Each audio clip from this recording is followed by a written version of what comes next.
Why, hello, and happy belated Thanksgiving from Badass Records Podcast. I'm your host, Blair Johnson, and I am happy to welcome you to another episode of the podcast, which, if you are so inclined, you can keep track of via Twitter, Instagram, or the website itself, which is badassrecordspodcast.com. If you're interested in doing an in-person episode with me here in KC, hit me up, badassrecordspodcast@gmail.com. It's badassrecordspodcast@gmail.com. Appreciate you stopping by. Hope you enjoy the show.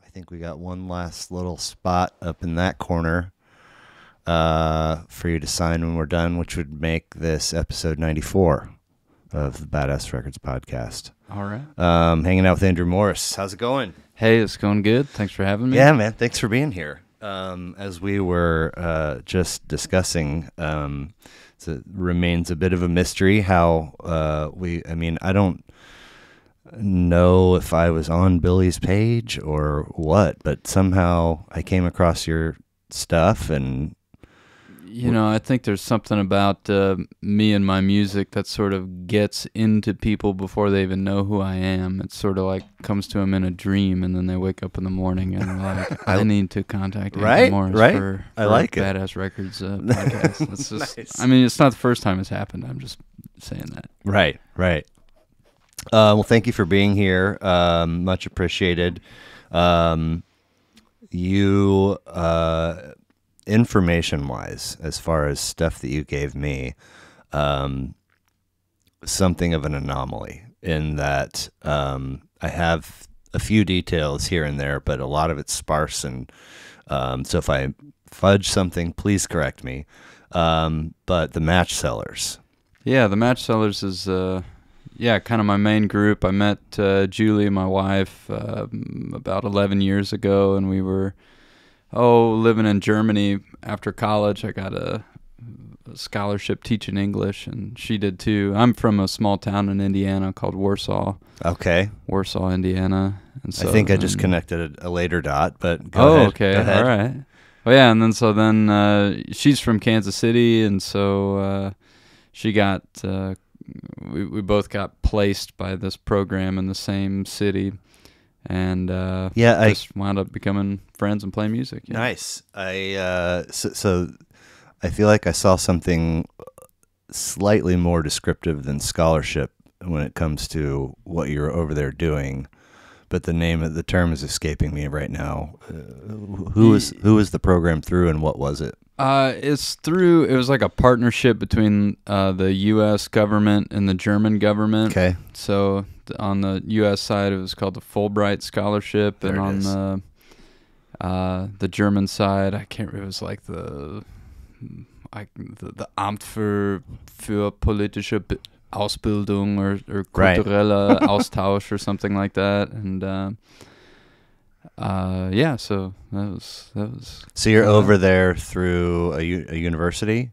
No, this was after I finished university. Okay. So this is it was described as like a cultural ambassadorship, where essentially I was working with a couple different schools as sort of this like weird token American, where it was like, oh, hey, I would just work with teachers to put together different kind of classes, and we'd do like lessons on like Tony Hawk or whatever, and do a kickflip, right, music and whatnot. And all the kids were. I remember when I was over there, they were like, "Oh, you're from America. Like, what's Justin Bieber like?" Because my next door neighbor. Right, exactly. Just over there in Canada. Yeah. But yeah, it was kind of an interesting deal because the German kids consume a lot of American media, and so I think it was this active attempt to kind of like bridge, just kind of create more cultural understanding so that these younger kids, and I was working with like 5th through 10th graders. Wow, that's quite a swing.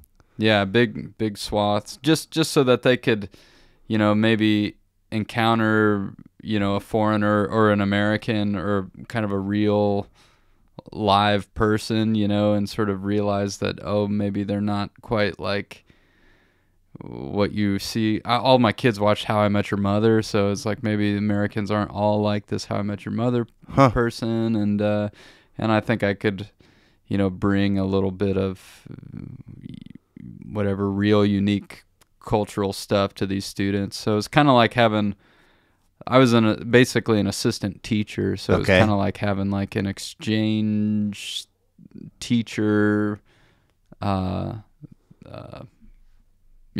the classroom. So, nice. So sometimes if the German teachers would have a question about certain grammatical stuff or about certain things like that, cultural issues that they're trying to teach the kids that may or may not be true, they could ask me. I would be like I was just an expert just because of where I was born, which was kind of cool. Right. And is in the instruction happening in German? Yeah, most of the instruction was in German. So, I mean, some of it was in English. They have like foreign language classes too. So I was like, did you arrive to the program fluent? I studied German in college. That was my major. Yeah. So, oh wow. So I knew, and I did an exchange year, in college. Okay. Like staying with a host family, or? No, I was in like a flat with 2 Germans and this guy from Iceland. Wow. But I was like matriculated in the German university, which was pretty cool. It was really, really challenging because I didn't know very much German when I showed up. I didn't take it in high school. I just had like 2 years of German in college, and then I went over there, and it was very difficult at the beginning because they just like threw you in there. Wow. And we were reading like Kafka, and we're reading like whatever, the Czech-German political relationship, etc., and Edvard Beneš, and it was just really, really challenging, but it was really good because I learned a whole lot, and I had to learn a lot really fast. I bet. It was good. It was good. I enjoyed it, and I love it, and I go back to Germany anytime. I love the culture, love the people. Love. Have you, in the whole use it or lose it department, have you maintained some semblance of fluency? Do you have an opportunity to practice? Yeah, a little bit. I have a couple buddies still over there. One of my good friends just got married to a Canadian and in Quebec last year, and so I went out there and got to speak a little bit with him and with his family. And from time to time, I'll still watch like the German news and understand it. Yeah, most of it. There's like 2 different kinds of. When you're learning a foreign language, there's like your active vocabulary and your passive vocabulary. Sure. So like the active stuff is the stuff that you know how to recall and say, and that amount of vocabulary kind of like has diminished for me more so. If I'm just talking, I like try to think of a word and sometimes it won't come to me. But my passive vocabulary, which is just what, like if somebody says a word, I can generally recognize it. And my sister has like a German foreign exchange student right now in Indiana, and we had a little family get together a month ago, and I was practicing my German with her and stuff, and so it's okay. It's not as good as it was, but I can still hang and converse. And now, if you travel back to Indiana, are you jumping in the car? Are you getting on a plane? What's that travel look like? Yeah, mostly driving because I'm from this small town and there's really not a good airport close by. Okay. I mean, Indianapolis is like 2 hours away and Chicago is like 2 or 3 hours away. So So we just drive. It's like a 10-hour drive. It's kind of a brutal drive, but straight through. Yeah, I usually just do it in a day. Stop in Springfield, Illinois. That's exactly the halfway point. Is that home of the Simpsons? Well, I don't know. It's the home of Abraham Lincoln, though. Okay. His adult home, if you will, where he started his law practice. Huh. Wow. And so, Fulbright scholarship after you're done with school, and then Julie, is she in an identical situation and you guys just connected, or? Yeah, pretty much. She's in a totally identical situation, and we were just over there, and I was looking to play some music. I've always been looking to play some music with whoever, and turned out she was a great violinist, and so we just started like playing together with this German guy named Kevin, and just started like busking on the street, and just kind of playing for fun. Like with an upside down hat for tips? With an upside down hat for tips, and we throw a little. I lived in this really cool area in a city called Leipzig, and this area was called Plagwitz, and at that time it was so cool. I mean, there were like all these, like, it was so cheap to live there. Nice. All these artists moving there, and there were abandoned like factories and these like crazy parties that people were throwing in these abandoned factories. And like, I remember there was this French guy named Guillaume who just showed up at our flat for like a month, and he like, all he did was like smoke weed and ride a unicycle, and it was just like, okay, this guy's got it figured out. I was like, that's cool. Nice. So wow, it was a lot of fun. So we threw parties and just played music, and then I had to go work and try to be respectable. Yeah. So good food and beer and whatnot over there. I mean, I know there's fun things to do, but I mean, just your everyday, grabbing bites and having drinks. I mean, oh yeah, it was amazing. Great food, great beer, cool. Great people, and it's kind of an interesting time in my life, because the first time I went to Germany, I loved it so much when I was at the university. All I wanted to do when I got back to the States was like, whatever I can do, I got to get back to Germany. Wow. Like that's cool. like what I got to do. But then actually when I wound up there, I was pretty bummed out. I really didn't have that good of a time the second time around. Even though I met Julie and was playing music, it was just this fact that I was working this job I just didn't like, right. And I kind of came to this realization that was like, you can really love being in a place, but if you don't like what you're doing, where you are doesn't really matter, right? And so I was like, it was kind of at that point where I was like, I've always wanted to do music, and fortunately Julie, was just like, hey, we're like 22, 23, let's just give it a shot. What's the worst that can happen? And so after my contract, I had an option to renew my contract, but I didn't, and I had a job offer to be like a German teacher in Indiana, and Julie was like, you can always be a middle school German teacher, like let's just go on the road. And so we just got in our car and just kind of toured full time for like 7 years, which is pretty cool. Yeah. What? Yeah. So really? Yeah. Toured full time for 7 years playing music? Yeah. We got back to Indiana, and I didn't have a car or a guitar, and my little brother had just got this job at this rake factory where he still works at, and I was like, Jeffrey, please, like, can I have? It was our grandpa's car who had passed away. That had like it was a wreck. But Jeffrey had it to drive to work, and since he had a job and I didn't, he was like, okay, you can take the car and I'll buy a car. Oh, wow. So my little brother came through, and nice. he bought a Shouts out to little bro. Way to go, Jeffrey. Thank you. Right. You're up here. Oh, thank you. That's awesome, though. So Jeffrey bought a little car, and I got our old grandpa's truck, and we toured in that for a long time. And you're playing what kind of venue? Oh, at the beginning, it was just a total shit show. I bet. I don't know if I can say that on online radio. Absolutely. It was at the beginning. It was just a total shit show. I mean, we were playing whatever. Yeah. And we didn't know how to book. We didn't know what to charge. We didn't know Are you like rolling into towns and like, we're here? Can we play at your place? Basically, it worked out. We had a friend in a place, and we'd just call up our buddy and just be like, oh, we had like 3 friends living in Austin, Texas, for example. And so we were just like, well, let's just go down there and play an open mic and bum on the floor. Make sure you and grab the unicycle and the weed. We got to go. Right, yeah.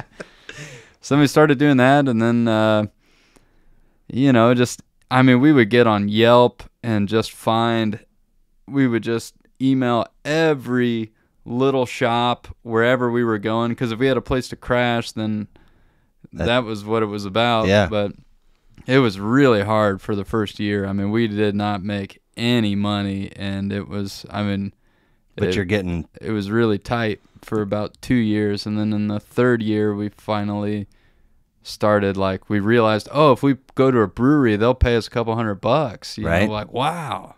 Before we were always just like, I mean, whatever you want to give us. And then people are like, okay, you can just dinner. Maybe you get dinner, maybe not. Right. And then you just hope people would show up and put some money in the hat. So this is the two of you. Mm-hmm. You're in a relationship. Yeah. You're on the road.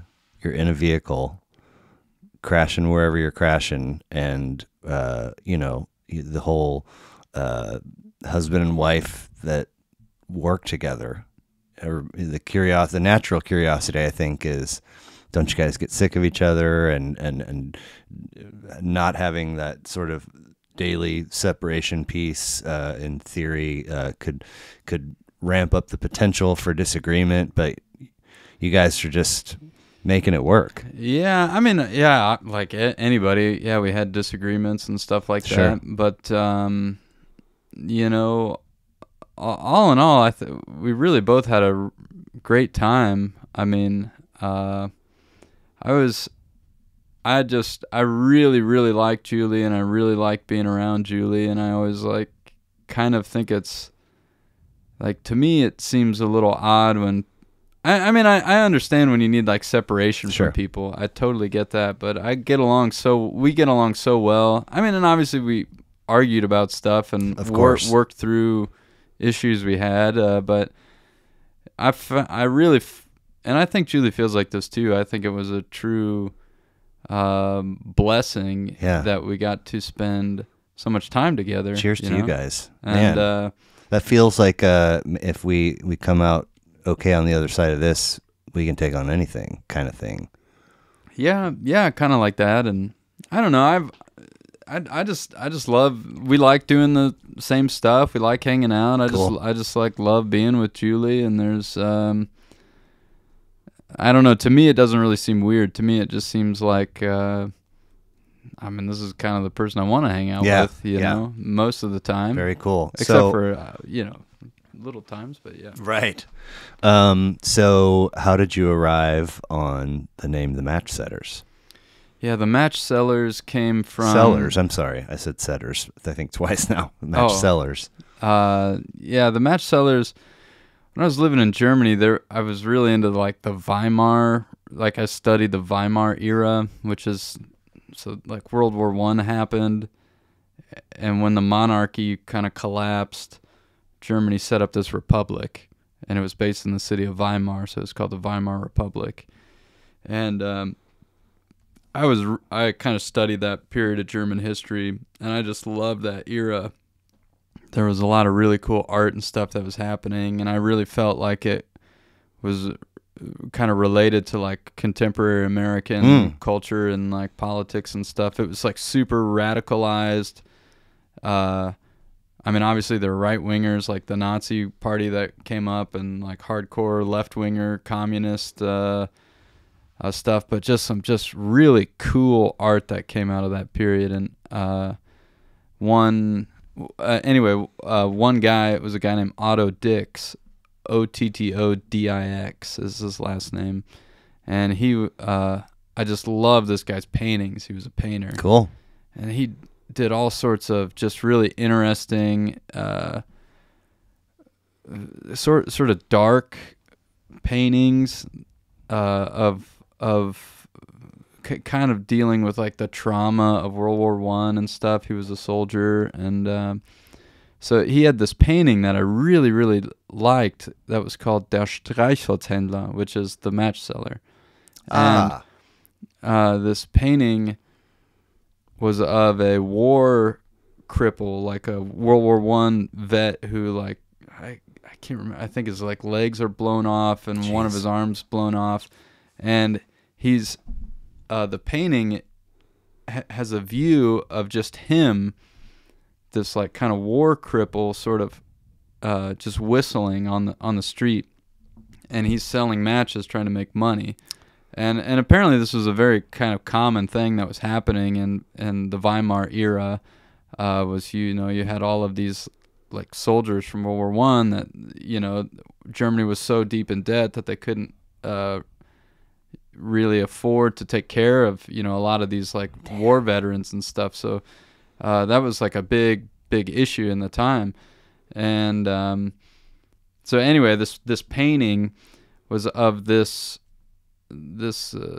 guy, this veteran selling matches, and the shot, the perspective is so cool because the guy's whistling a tune, and you just see the feet of people like stepping over him and walking past him. Oh man, he's not even in a wheelchair or anything. No, damn. And there's like a dog that's like peeing on him. Oh boy. And it's. And I don't know. I just liked that. I just liked that picture, and I thought something about. I don't know. Back in the day, I was maybe a little bit, a little more pie in the sky, but I sort of felt that this guy whistling this tune, and sort of the worthlessness of this guy in the perspective of this painting, related to kind of the value, the devaluation of like culture and music in particular, because this guy's whistling a tune. Which also suggests that in the thick of all this, he's got some optimism. Yeah. Soul fuel, you know, that's a very positive way to look at it, and that is not the way I looked at it at all. But I love it. But yeah, so my kind of thought was that music had sort of been the value of culture had kind of been degraded with the rise of the internet and right. Things like this. I don't know if I really believe that, but it was at least a thought I had. Makes for a good story. It was at least a thought I had, but so anyway, I was like, anyway, that's where the name came from. Have you seen the Norm Macdonald stand-up bit about Germany? I have not, no. And there's no way I can do it justice, but I mean, R.I.P. in peace to the late great Norm Macdonald. But he's like, I don't know if you guys know this, but a little history lesson for you. So that's a pretty good Norm Macdonald. World War One, this country of Germany. And then the Warrens, and everybody, all right, Germany, here, take some money and fix your, and then about 20 years later, the country of Germany, and then everybody's like, you know, all right, here you go, reparation, and he's, I don't know about you guys, but I'm keeping my eye on this Germany. But Match Sellers, Facebook page, and thematchsellers.com. It's the website, and a high-stakes, rollicking American string band that formed in Germany. Yeah, the little tagline there, which is whoever put that phrasing together. Good job. I think it was AI. Was it really? No. Oh, okay.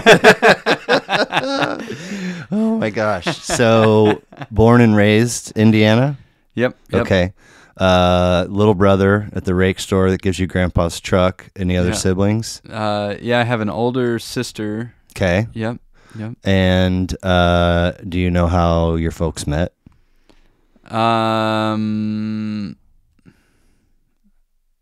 how my parents met. Mm-hmm. What happened? Okay, I think my mom was looking for a job, and my dad was like a headhunter. Oh. And I think my dad got my mom a job, and then my mom didn't show up for the interview or something. Funny. And, yeah. So. Okay. So when you guys are young, were they putting on music in the home to listen to? Not really. Okay. My parents are not musical. I mean, my mom actually played piano, but she didn't really play when I was growing up. She liked listening to the radio, and she liked listening to pop music. And my dad is really not musical. He's terrible, but he did introduce me to like 2 really good bands. Okay. Which were the Cars. I remember he got a Rick Ocasek, R.I.P. in peace, and Devo. Okay, wow. So what a combo. I know. I was like, good job, Dad. I know my dad really not the most musical person, but of all the bands to introduce me to, those are like 2 of my favorite bands. Yeah. Those are great. Yeah. And 2 interesting bands for my sake, in that as I was sharing with you, being a music lover for as long as I can remember, it's interesting to me, if your folks do listen to music when you're young, it's kind of like that's just the music in your life, and then at some point you sort of begin to venture down your own path and build your own tastes. Maybe you start a collection. So in that sense, the 60s and 70s were sort of a big spot for the album. You got especially the 70s, a lot of double albums coming out. Cars were putting out some great records in the 70s. And then the 80s, that the concept of an album continued, but the music shifted quite a bit into new wave and post punk and a lot of synthy kind of technology rooted sorts of things, and grunge in the 90s and so on and so forth to today. Depending on who you talk to, it's been my experience that there is a pocket of the population that doesn't necessarily value the album in a way that at least I do. You have some folks that are, no, I drop singles once every 6 months or whatever it is. So I'm curious if there was an album that you first fell in love with or acquired or heard via a sibling or a friend. Yeah. When I was in high school, we were like going to Sam Goody and buying CDs, but people were still burning CDs and making little like kind of whatever CD mixtapes. Yeah. But in terms of first kind of album that I maybe really really liked, I was maybe like 14 or 15, and my older sister would drive me to school, and in the CD player, she had that Sublime CD. No kidding. The 40 ounces to freedom. 40 ounces to freedom. Okay. And at first, I didn't like it because I was into AC/DC, and I was like 14 and had my own things that I liked. And at first, I didn't really like it, but it was her car and she was driving, and she listened to it all the time. And, sure. And the more we went back and forth, I was just like, now 40 ounces to freedom has got I smoked 2 joints before I smoked 2 joints. Yeah. And then there's self-titled, which is the tattoo. Oh, right. Yeah. And that one, I mean, it's the one that has down in Mississippi where the sun beats down from the sky. Yeah. They give it up and they give it up and they give it up, but they never ask why. Whatever that one is, I don't remember. I want to say that's the self-titled. I think it's the self-titled with the tattoo on the back. back. Yep. And you get like, I don't practice Santeria. And then it had to be that one. The Riot one. April 26, Yes, 1992. yes. There was a riot on the street. Tell me, where were you? Like that album blew up, and I don't know if it was at the time or if it's hindsight but there was like people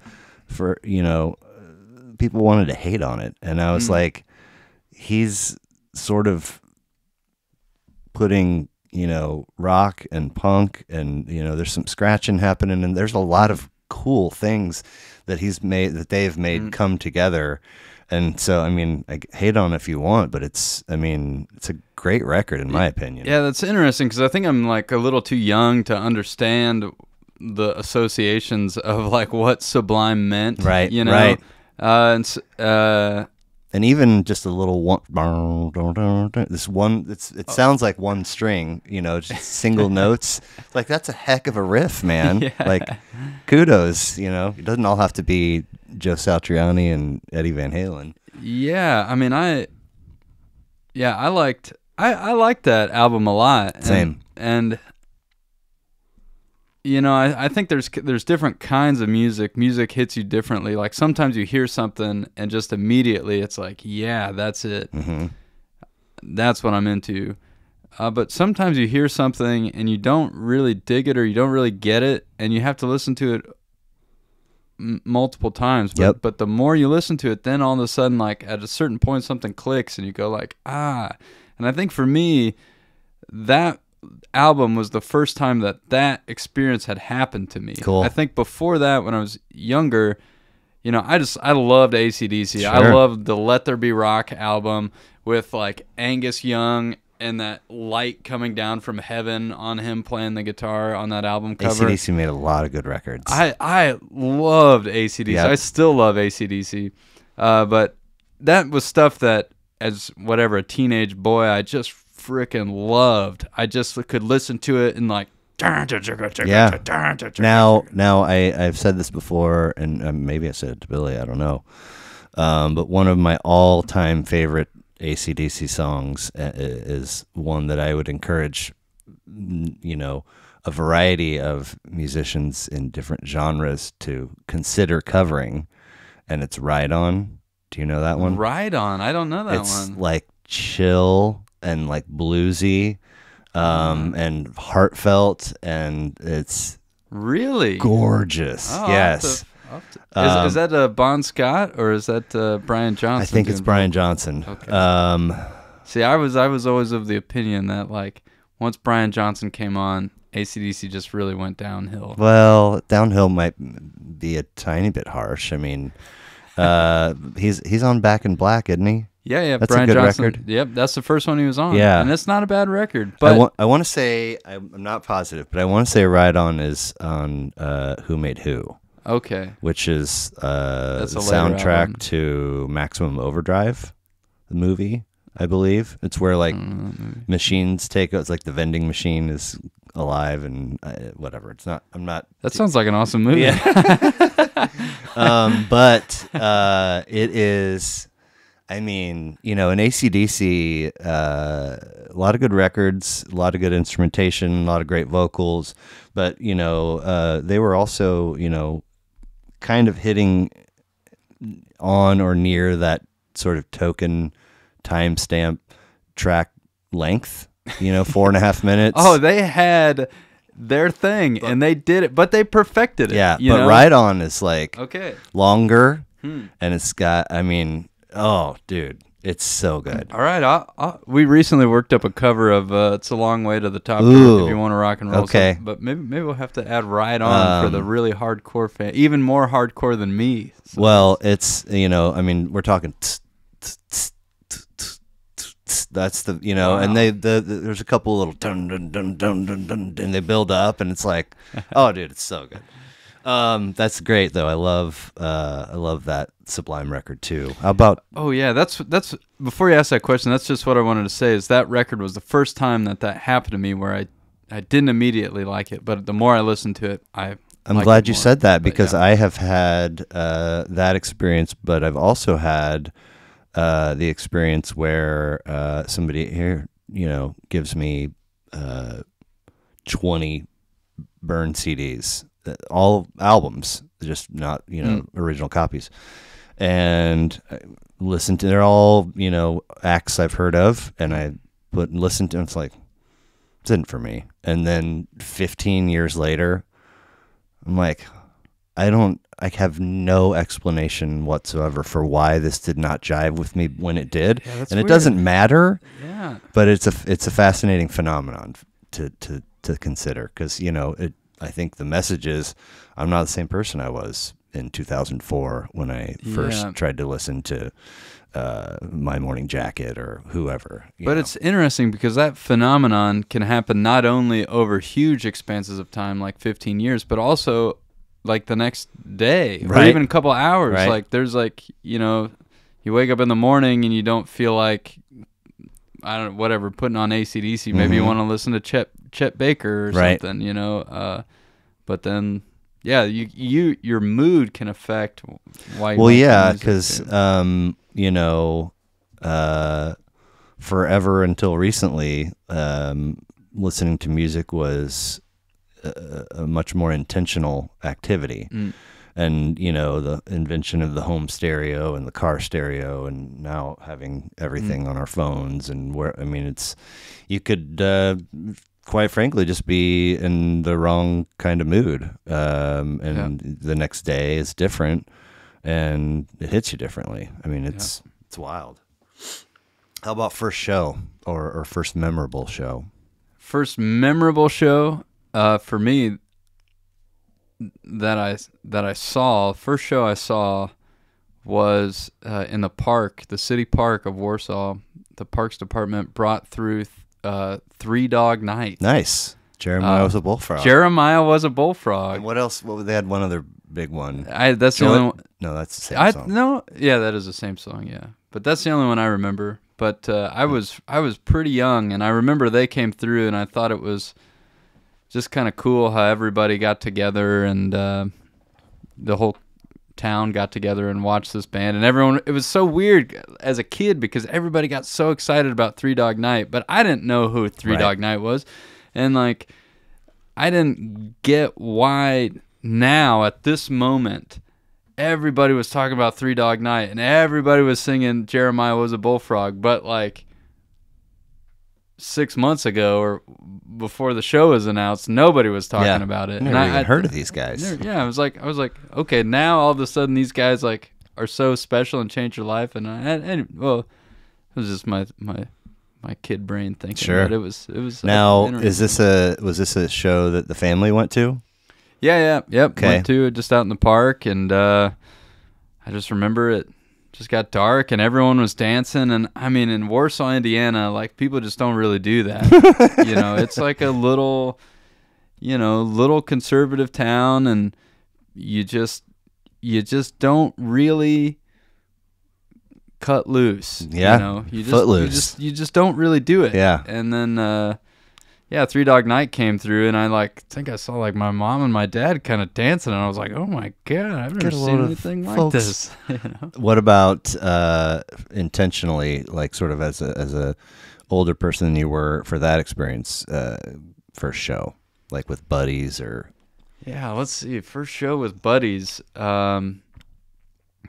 This isn't a show, but I played in kind of a blues rock band in high school, and my bass player and I were just like really into all the Chicago blues cats, Buddy Guy and Muddy Waters. Nice. And we drove all the way to Chicago when I was like 16, and we went to Kingston Mines. We wanted to go to Kingston Mines because that's like the blues club. Sure. And I don't know who was playing, maybe like Duke Tomato or somebody was playing, and I was like, I just like really wanted to go. And I remember like we got there and like the band is playing, and like of course we're like 16 and 17 and they're not going to let us into this bar, but I just like went up to the guy at the door and was like, I drove all the way from like Indiana, like 2 hours. Like, I don't want to drink anything. I just want to like sit in the back and listen to this music. And of obviously the bouncer's like, "Get out of here, kid! What are you guys doing?" I don't care if you drove from Germany, buddy. Get out of here. Right. But yeah, no. So it kind of just sat on the side and listened to some of the music from the outside, and then we lost our car and drove back. But that was a good show. It was a good time. I don't know. I guess maybe the show was good. I didn't really see it. Sure. But you could hear it kind of, right? Yeah, we could hear it a little bit, but not. It was after like 10 minutes. We were like, this is kind of lame. We gotta get out of here. Yeah. It's getting dark. It's getting cold. But I went with a buddy and his dad to go see George Thorogood one time in Elkhart, Indiana. Okay. And that was kind of more of, I was in high school, and that was a little bit more of a show that I wanted to go see. The Delaware Destroyers. Right? Yeah. Yep, George Thorogood and the Destroyers, yeah. But, the thing was, growing up in Warsaw, there just was not a lot of music, and there just wasn't a lot of, opportunity to really see stuff. And it wasn't, I guess, until, those three things I just said were probably all the live music I saw until I was 18. Dang. Okay. And then when I got to college in Bloomington, Indiana, it was really cool because that's IU, right? That's IU. Yeah. And there would be these amazing house parties, and you'd go walk around, and like there'd be some band on tour from Philadelphia playing in just some dingy basement. Wow. And they're, a keg, and you buy a cup for $5 or whatever. I don't even remember any of the bands I saw. Sure. But I don't remember their names is what I'm trying to say. But, I remember like one was this like zombie punk band from Philadelphia that I really specifically remember put on this just absolutely killer show in this basement. I want to do that. And yeah, I was like, man, that is cool. And then and then seeing like theatrical productions and stuff, I was like, wow, this is cool. And so you go from mom and dad who aren't necessarily the biggest music aficionados to high school when you're playing in a blues band. What was the first point of musicianship or playing an instrument or owning? How did that come to be? Yeah, I played trumpet in middle school in 7th grade, and trumpet's obviously just not that cool. And so don't tell Miles Davis that, man. Yeah, well, of course you went. When I was like in 7th grade, it wasn't that cool. Right. I don't think this is gonna get me laid, but yeah. And the summer between 7th and 8th grade, I had a friend, Jill Swank, and she had gotten a guitar and she didn't learn how to play it. And I really wanted a guitar, and my dad, it's Warsaw, small town. Not everybody knows everybody, but, small town. And so Jill's dad talked to my dad and was like, hey, Jill doesn't want to play this guitar anymore. Would Andrew want to play it? And of course I'm like, yeah, my dad bought this guitar for like $20. Nice. $25. And it came with a little book that had, simple chords. Sure. Like the 3 treble strings. You play the G by just fretting on the 3rd fret of the 1st string. And so I learned like G, C, and D just on those 3 strings. You can almost play free falling with those. Right.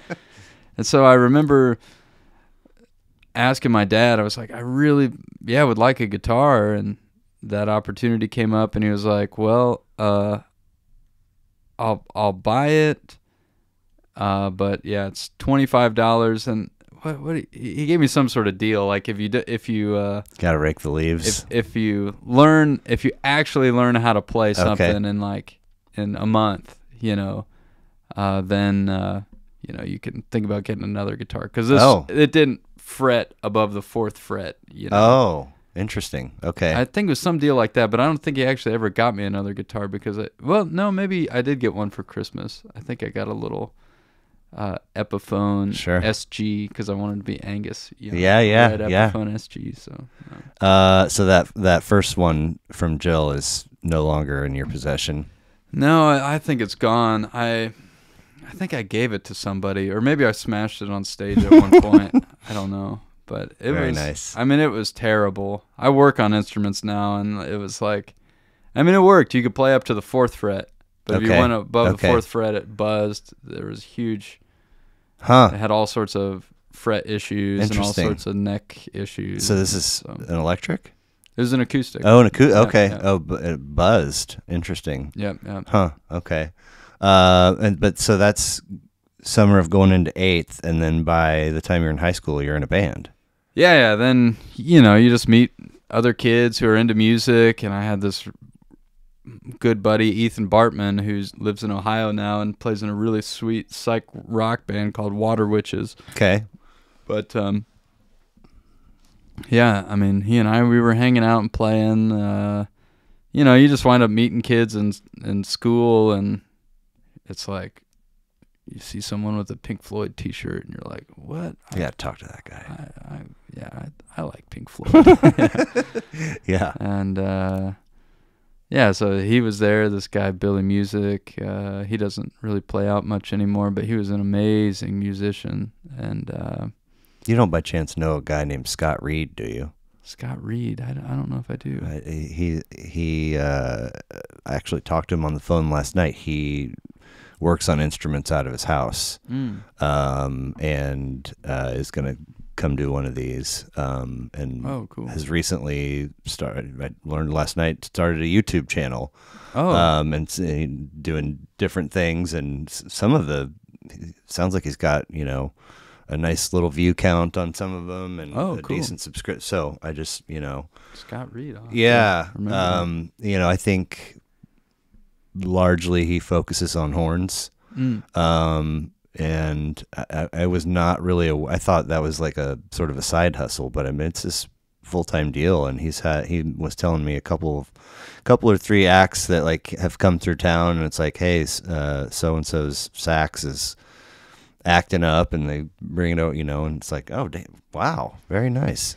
I mean, yeah, instrument repair work. I work at a violin shop doing instrument repair now, and it's not very many people know how to do it. That's exactly what I was thinking. And it's like it's pretty skilled labor, right? And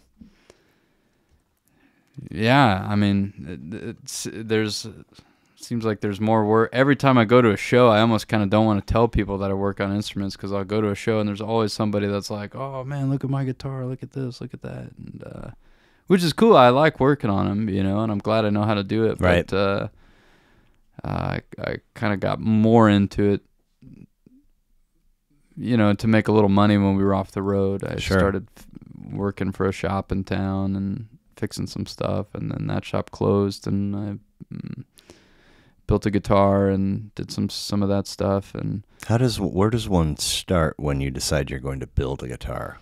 Well, I mean, I had started at the shop, so I had done some light repair, setup stuff like that. But you're talking about from scratch, right? Like, well, this one, maybe I've oversold myself here a little bit, but this one, I just got a kit. I got a guitar kit from Stu Mac, and it comes with the sides are pre-bent, and the top and the back are thicknessed, and the neck fits in well, and the blocks are kind of done on a CNC machine, so they're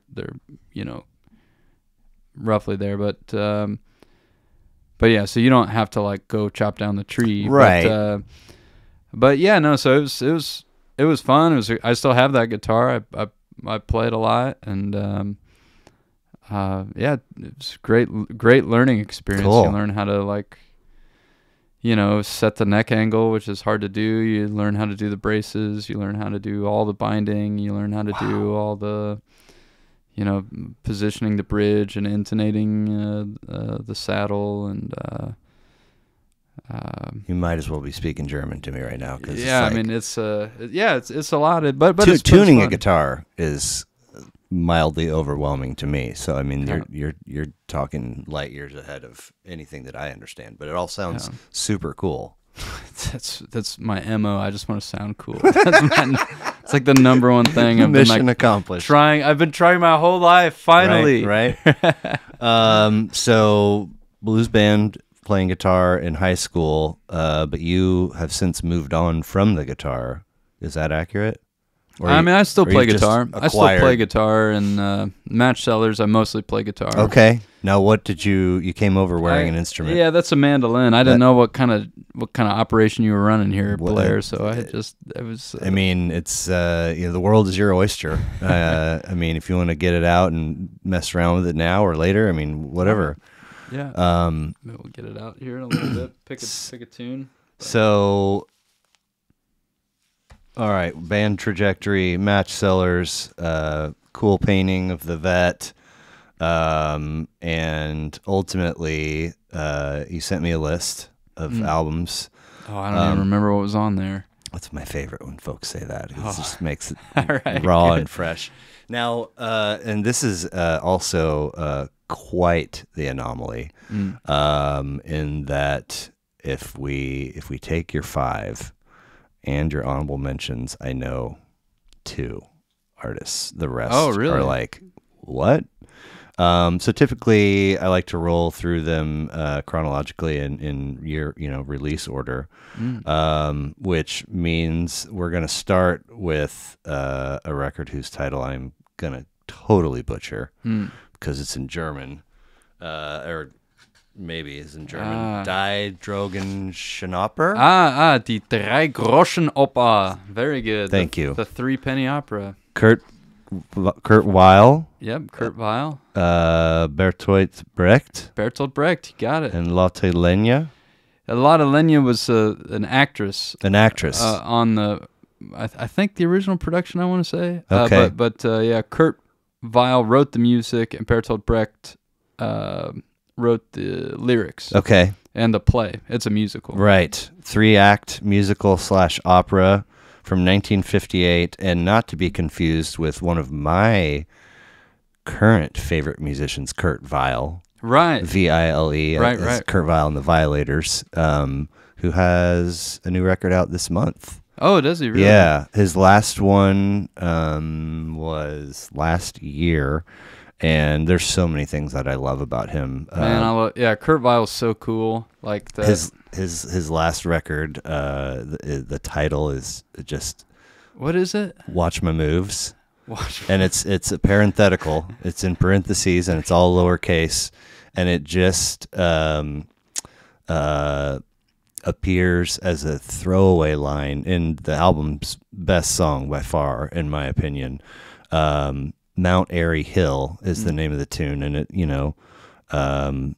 has a rather traditional verse chorus, but at the end of like the second verse, he sings the last line, and then he just kind of goes, "Watch my moves," and then does it again later in the song, and that's and then the cover as a dad, they're like on a hike. And he's like sitting on a felled tree with his 2 daughters, and he's got like a goofy like alligator face hat on. Anyway, not that Kurt Weill. This is Weill. Tell me about your discovery of this and anything else you are inclined to share about it. Yeah. Well, okay. Just one minor correction here. Thank you. You said 1958, but actually the play originally premiered in 1928. Okay.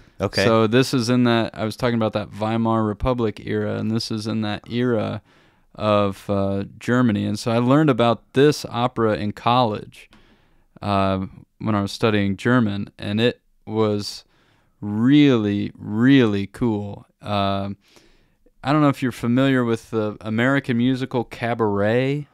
Yeah, vaguely, but the sound of that soundtrack is basically ripped off straight from this 3-penny opera. Wow. And Cabaret was successful. Yeah, Cabaret is like very it's known. successful. I mean, and this 3-penny opera is relatively well-known opera. If you're into musicals, the most famous song is the opening song, which is in German Mackie Messe, but you might know it as Mac the Knife. Louis Armstrong did a version of it. Bobby Darin did a version of it back in the day. Okay. But oh, the shark has pretty teeth, dear. So that's the famous tune from here. But it's just a really cool play or musical. Just really dark. I really like dark stuff, even though a lot of my stuff is goofy. I really like dark stuff. Really, really, really critical of society of the time. Brecht was a staunch communist, almost to a fault. But the music from Kurt Weill is amazing. The orchestration's amazing. It's kind of like a European Dixieland kind of jazz sort of thing, with like a little snare drum and a couple horns. Oh, I can get into that. Yeah. And man, yeah, the music's just great. And what story-wise is happening in the play? There's a guy, Mac the Knife, who's kind of a mobster, gangster type guy, and this lady kind of falls in love with him, but of course he's kind of a slimy character, but it turns out as the play goes on, really every character in this play is a sleazeball. Like there's no good character, and so that's kind of the main story arc. It's this kind of weird anti-love story between Mac the Knife and this I can't remember the lead. It's Peachum, Jeremiah Peacham's daughter. I can't remember her name, but of course, yeah.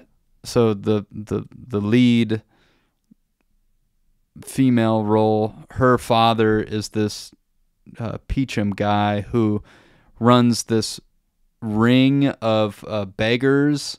So he like controls all of the streets of Berlin. Cool. And so if you want to like be a beggar on the street, you have to like go through him, and he's got it all. He's got this whole like it all mapped out, and only if you pay him a certain fee can you like sit on the street and ask for money. It's a form of prostitution. Right. And yeah, it's super dark. It's really smart. It's biting. The music's amazing.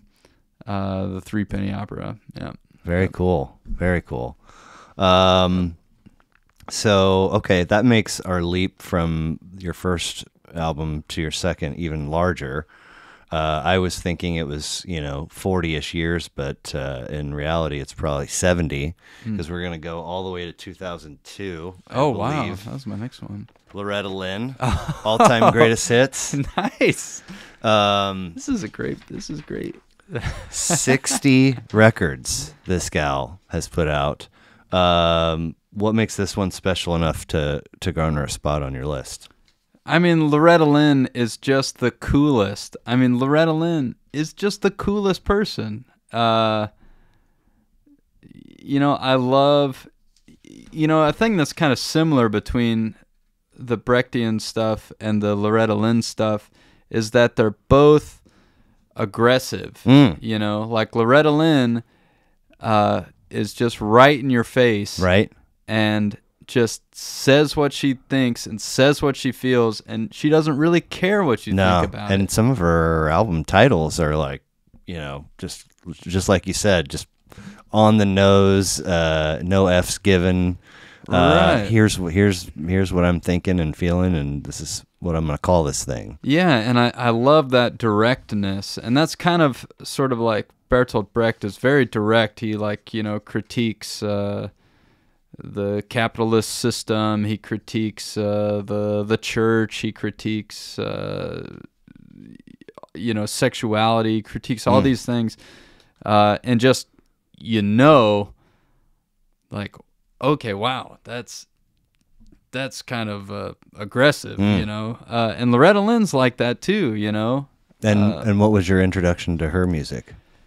It was a greatest hits album. Okay. I don't even know which one it was, but we were touring around, and I didn't grow up listening to country music, and I just kind of started playing bluegrass when I was in Germany, and met a guy over there who played mandolin, and so I was kind of just trying to get educated on country music, and I was always going around. We'd play these gigs, and I'd always be asking people, you know, who do I need to listen to? Who are you listening to? And Loretta Lynn would come up again and again, Wow. and again and again, yeah. Loretta Lynn's just so cool. We just worked up one of her tunes here in Topeka, or I think it's called "One's on the Way," which was actually written by Shel Silverstein. Oh, wow.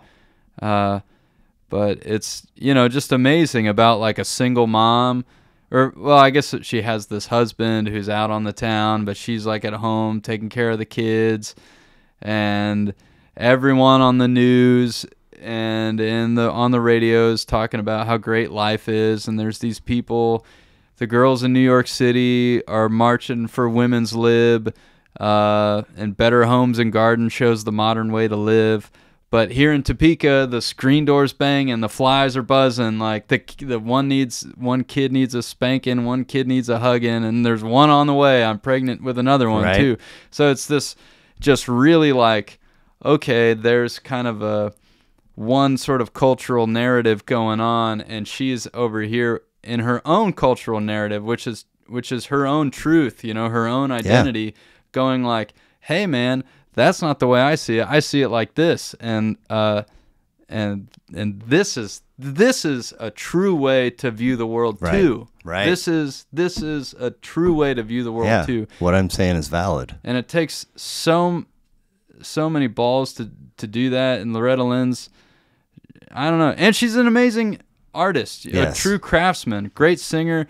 You listen to Loretta Lynn sing one of those songs, and it is her song. Sure. Like no one else does it like Loretta Lynn. Once you hear her do a song, that's the way you're always going to hear that song. Right. Is from Loretta Lynn. Yeah. Well, I can seldom pass up an opportunity to share a goofy Shel Silverstein story. Very early, like second week, freshman semester of college. I'm hanging out with these dudes in their basement dorm room, and there's either some Sonic the Hedgehog or Mortal Kombat being played on Sega. And the sound is turned all the way down, and I'm pretty sure we're often listening to the first Candlebox. I don't know if you know those guys. I have no idea what you're talking about. I mean, this is, you know, October, September of 1993, and it was, you know, I didn't ever really explore anything of theirs after this record, but it was a really good record, and some of the tracks on it have held up in my opinion. But so there's like 5 of us sitting around in this basement dorm room passing like 3 joints, and somebody's sitting there's a little vent in the bottom of the door, and somebody's sitting in a chair by that door just occasionally spraying aerosol right guard, and we maybe were using a doob tube, I don't know, but it didn't take long before like there was some serious banging on the door, and we were all just like, uh-oh, you know, and like nobody wanted to get up to answer it, and you know, guys, open the door, turn down the music, come out here now. And it was like all 3 RAs and the RD, and we're all just blazed. And you know, we come out and stand in the hall like, what are you guys doing? Nothing. What? And they're like, oh my God, like you're all like people on the 3rd floor buzzed down. I mean, and you're all like just blazing, you know.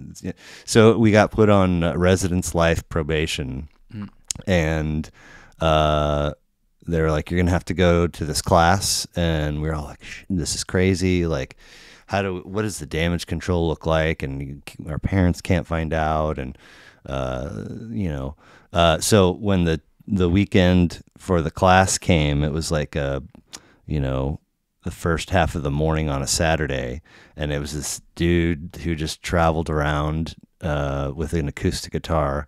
He's like an ex-hippie, and he like played Shel Silverstein's song right. and sang and played his guitar.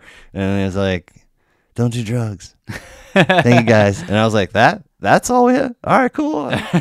Sweet. Anyway, and obviously, put out some incredible. So we've got "Light in the Attic," "Where the Sidewalk Ends," "The Missing Piece," and there's a "Giving Tree." Yeah, it's the also Giving him. Tree. Yeah. I know there's more, but those are the ones. Are the main ones. Yeah. So a shorter leap from Loretta in 2002 to 2011, and a very fascinating duo. And I can't read or say this album title without hearing James Hetfield's voice. Okay. "Sleep with One Eye Open." I don't get the reference. Metallica, the Black Album. Oh, sleep with one eye open. Gripping your pillow tight. Oh yeah, James Hetfield. Yeah. So Chris Thile, Thile, yeah. and Michael Davies. Michael Daves. 2011. Screwed them both up. Thank you. I'm batting 1,000. 16. That's right. I didn't know the lead singer of Metallica. So there you go. Right. 16 tracks. Debut record for this duo on None Such Records. Lots of other. Tell me again, Chris Thile. Chris Thile. Lots of other projects of his. Yeah. And a few Michael Davies. Michael Daves. Dang it. Yeah. What in the world? I mean, these guys seem very prolific. It appears that this is the one time they collaborated for a release. Yeah. Talk to me about these fellas. Yeah, I mean, Chris Thile is probably the greatest living mandolinist. Okay. Technically, like he won a MacArthur award, like one of the Genius grants. Like the whoever our poet laureate is now just won one. I can't remember who. But at any rate, so Chris Thile is a total, total mandolin virtuoso. Okay. By far, if you play bluegrass mandolin, Chris Thile is like the Jimi Hendrix of this whole genre. Okay. Are you familiar with Michael Kang? No, I'm not. String Cheese Incident? Mm-mm. I think Billy had a String Cheese record on his list. Okay. He is, I'm not, maybe there are apples and apples, maybe there are apples and oranges, but he is electric. Okay. And he's got the speed of, any stringed instrument virtuoso, but with a Jerry Garcia tone. Ah, nice. It is, and they've, over the course of 25 years, they've evolved into a different thing. But when they were up and coming in Colorado, I did see them many times this close, and nevertheless, he's worth a listen. Yeah, I mean, that's the amazing thing about bluegrass and jamgrass and all this stuff is like there are just some great freaking players that you've never heard of that just like work construction or like do whatever.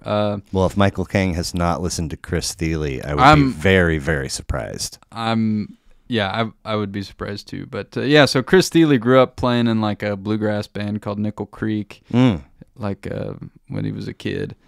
And Michael Daves is a guy from Georgia, and they both wound up living in New York City for a while and kind of became friends through the bluegrass community there in New York City and cut this record. And the first time I heard this record, I had been dabbling in bluegrass, but when I first heard this record, I was like, that is exactly what I want to do, like for my band. I want to do that, but I just want to write my own songs. Sure. What were they playing? Traditional? Yeah, a lot of traditional, a lot of canonical bluegrass tunes, and some kind of more obscure ones too.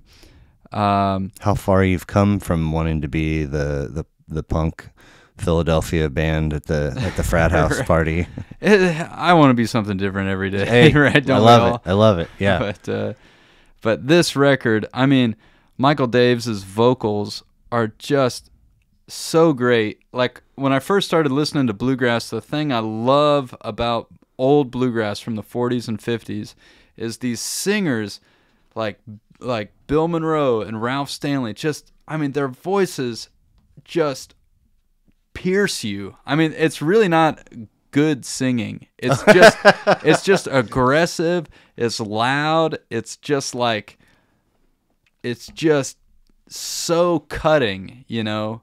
It's almost like hillbilly punk rock, you know, which is really why I like a lot of that older stuff. But Michael Daves' voice, he has that thing going where it's old school, it's just cutting, it's biting. He's an amazing guitarist, but his wildness, Chris Thile is kind of wild in his own way, but he's much cleaner. Like, his playing is a lot cleaner, his singing's a lot cleaner. Like he put out a album of just like Bach concertos, so he's a much more. And he's playing that shit on the mandolin. Yeah. Oh. So he's a much more like kind of cerebral player, like if you will. And Michael Daves is maybe more of an emotional player, if you want to. If you want to, I like that. If you want to kind of say that, and they just complemented each other so well. I think Michael Daves brought the wildness, and Chris Thile kind of brought the kind of more polished, technically perfect thing, and it just blends together just so well, and they just push each other to like make. I just think this is one of the greatest records of all time. Nice. And the playing's fantastic, the singing's fantastic, the arrangements are really cool if you're into bluegrass music, because they take these kind of traditional songs you've heard before, but they'll add like another couple extra bars at the end, or add like a different chord, just one, you know. So it's just a little bit different, but it's not totally different. Sure. So it still feels like good old bluegrass, but it kind of it's just exciting, and they really have this rock and roll kind of punk rock virtuosic. It's like punk rock, Bach, hillbilly bluegrass stuff. Wow. It's just amazing. I mean, it's incredible. I trust you've seen the YouTube video of the hillbilly version of Thunderstruck. I have, yeah. My buddies in Loaded Goat actually like opened up for that band. They came through. I think they played the Riot Room. Yeah, really. I think that's right. I'll have to call Eddie Crane. Very cool. Very cool. Well, I wonder if you've come across anything that might suggest that they would, reunite for another record.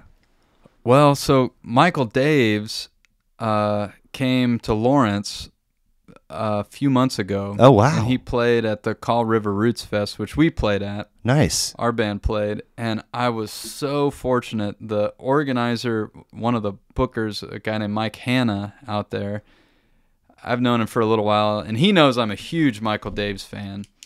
And Mike Hanna gives me a call, and he's like, hey, we've got Michael Daves. And he was playing with this other guy, Jake Jolliffe, who's an amazing mandolinist as well. But he's like, they're at the airport, and I need to arrange a ride, someone to pick this dude up from the airport. This guy's like my total guitar hero, I mean, this is like, I love this guy, his work. And so he called me, and he's like, hey, would you want to go pick him up from the airport? And I was just like, yes. So it was amazing. I got to pick him up from the airport and drive him to Lawrence. And I actually got to drive them back to the airport and got to pick his brain, for an hour and a half and ask him all these questions. And I had a great time. I think he had an all right time. I didn't totally scare him off. He wanted to go. He wanted to ride with me again back to the airport. So I got an Uber. I don't know if you. But he was saying that they've kind of tried to get back together. Oh. But it just hasn't really worked out with scheduling. I mean, sure. Chris Thile is just really, really busy. Sure. He took over Prairie Home Companion. Oh, wow. And turned it into Live From Here. So he was doing that for a while, and he's, worked with like Yo-Yo Ma, okay. and like he's just really, really busy. and I think they got together to play like a show in New York City this year. Fun. As a fundraiser, but they're both busy and Sure. their schedules just don't line up. So if this came out in 2011, when did you discover it? It probably was shortly thereafter. Okay, so the better part of a decade, between you discovering this and giving him these rides. Like, I've thought about this scenario, or my version of it many times. Really? Okay. Well, if I, met my musical idol, and had a window to engage, like I think that I would struggle hard to not fanboy out too much, because I think it's different if you're like insanely famous, right? But I think that to some degree, if you're an artist that has fans, of course you enjoy on some level hearing that people respect you and love your work. But I think there's probably also a thing where you want to talk about anything but that. Like and pick topic of your choice, and connect with them on more of an even level instead of this. You know what I mean? Well, I mean, for me, it was good because we had actually booked a whole tour one time, Julie and I, to go to New York City because he had a jam session he hosted like once a month. And we booked a whole tour to go to New York City just to go to this jam session so I could meet this guy. And we jammed on stage. This was 5, 6, 7 years ago or something. We jammed together on stage, and it was fun. And afterwards, he was standing at the bar, and I went to talk to him and was like, he was talking with one of his buddies, and I was just like, hey, Michael, I just want to say, like, I drove all the way from Indiana to, like, come to this jam, and, like, that record, Sleep With One Eye Open, changed my life, and, I just want to say I really, like, respect your work, and he was like, okay, cool. And then, like, turned around, started talking to his buddy again. And the bouncer from that Chicago bar is like, get out of here, dude. What are you doing? Exactly. The bouncer from Chicago's like, you got to get back to Indiana. Quit driving all the way from Indiana. It's cold. It's getting late. But so the second time, so when I had this opportunity to pick him up at the airport, at least I had already botched my first attempt to hang out with him. And this time it was like a captive. He was stuck with me in this car. So he had to be nice because I was driving the car. He's like, the speed limit says 65. Why are you going 30, man? Yeah. Don't worry about it. Right, yeah.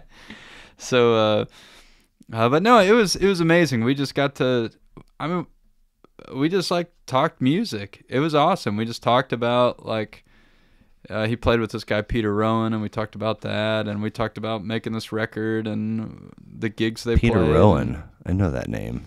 He played with Jerry Garcia. Yeah, Olden in the Way. Yeah. Dave Grisman. Yep. The Shusher. Yep. I saw him. I saw Grisman Quintet at Tipitina's in New Orleans, and and it was Sunday night of Jazz Fest weekend, so New Orleans was hopping. Yeah. And I remember coming in and everybody saying, if the crowd is too loud, he doesn't like it, he'll shush you. And sure as shit, third song in, shh, okay, Dave's talking to us. But did you? That's really cool that you had that experience. Did you, by chance, bring up the New York encounter? I did. Yeah. Talked with him about it. I didn't say he just like blew me off. I just said I drove out there and I was like, you don't remember this, but I drove out there. You were having a Moscow Mule, and right, yeah. you were wearing a flannel, had a hole. Right.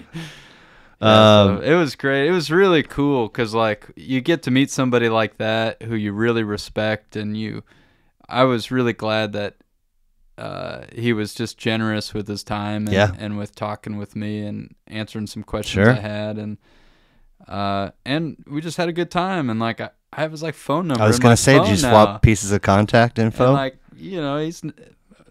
we'll probably never meet again. Right. But for me, it was really cool. That's like, awesome. it was really, really cool, and I just admire the guy a lot. Cool. So when I said earlier, I think that I connected a dot. It would yeah. be for number 4. So we're going to go from 2011 to 2019. Someday You'll Be Waiting. Wonderhills. Wonderhills. Bloomington, Indiana. What's your dot? Bloomington, Indiana Oh. is where they're from. Yeah. And so I saw, and I didn't know that you were from Indiana, but I saw Bloomington, Indiana, and I literally wrote down, do you know them personally? Because it's something about it said... Oh, yeah. Okay. I know these guys. We went on a tour together. And, Wow. You know, like, you play music and you meet a lot of bands and you meet a lot of people.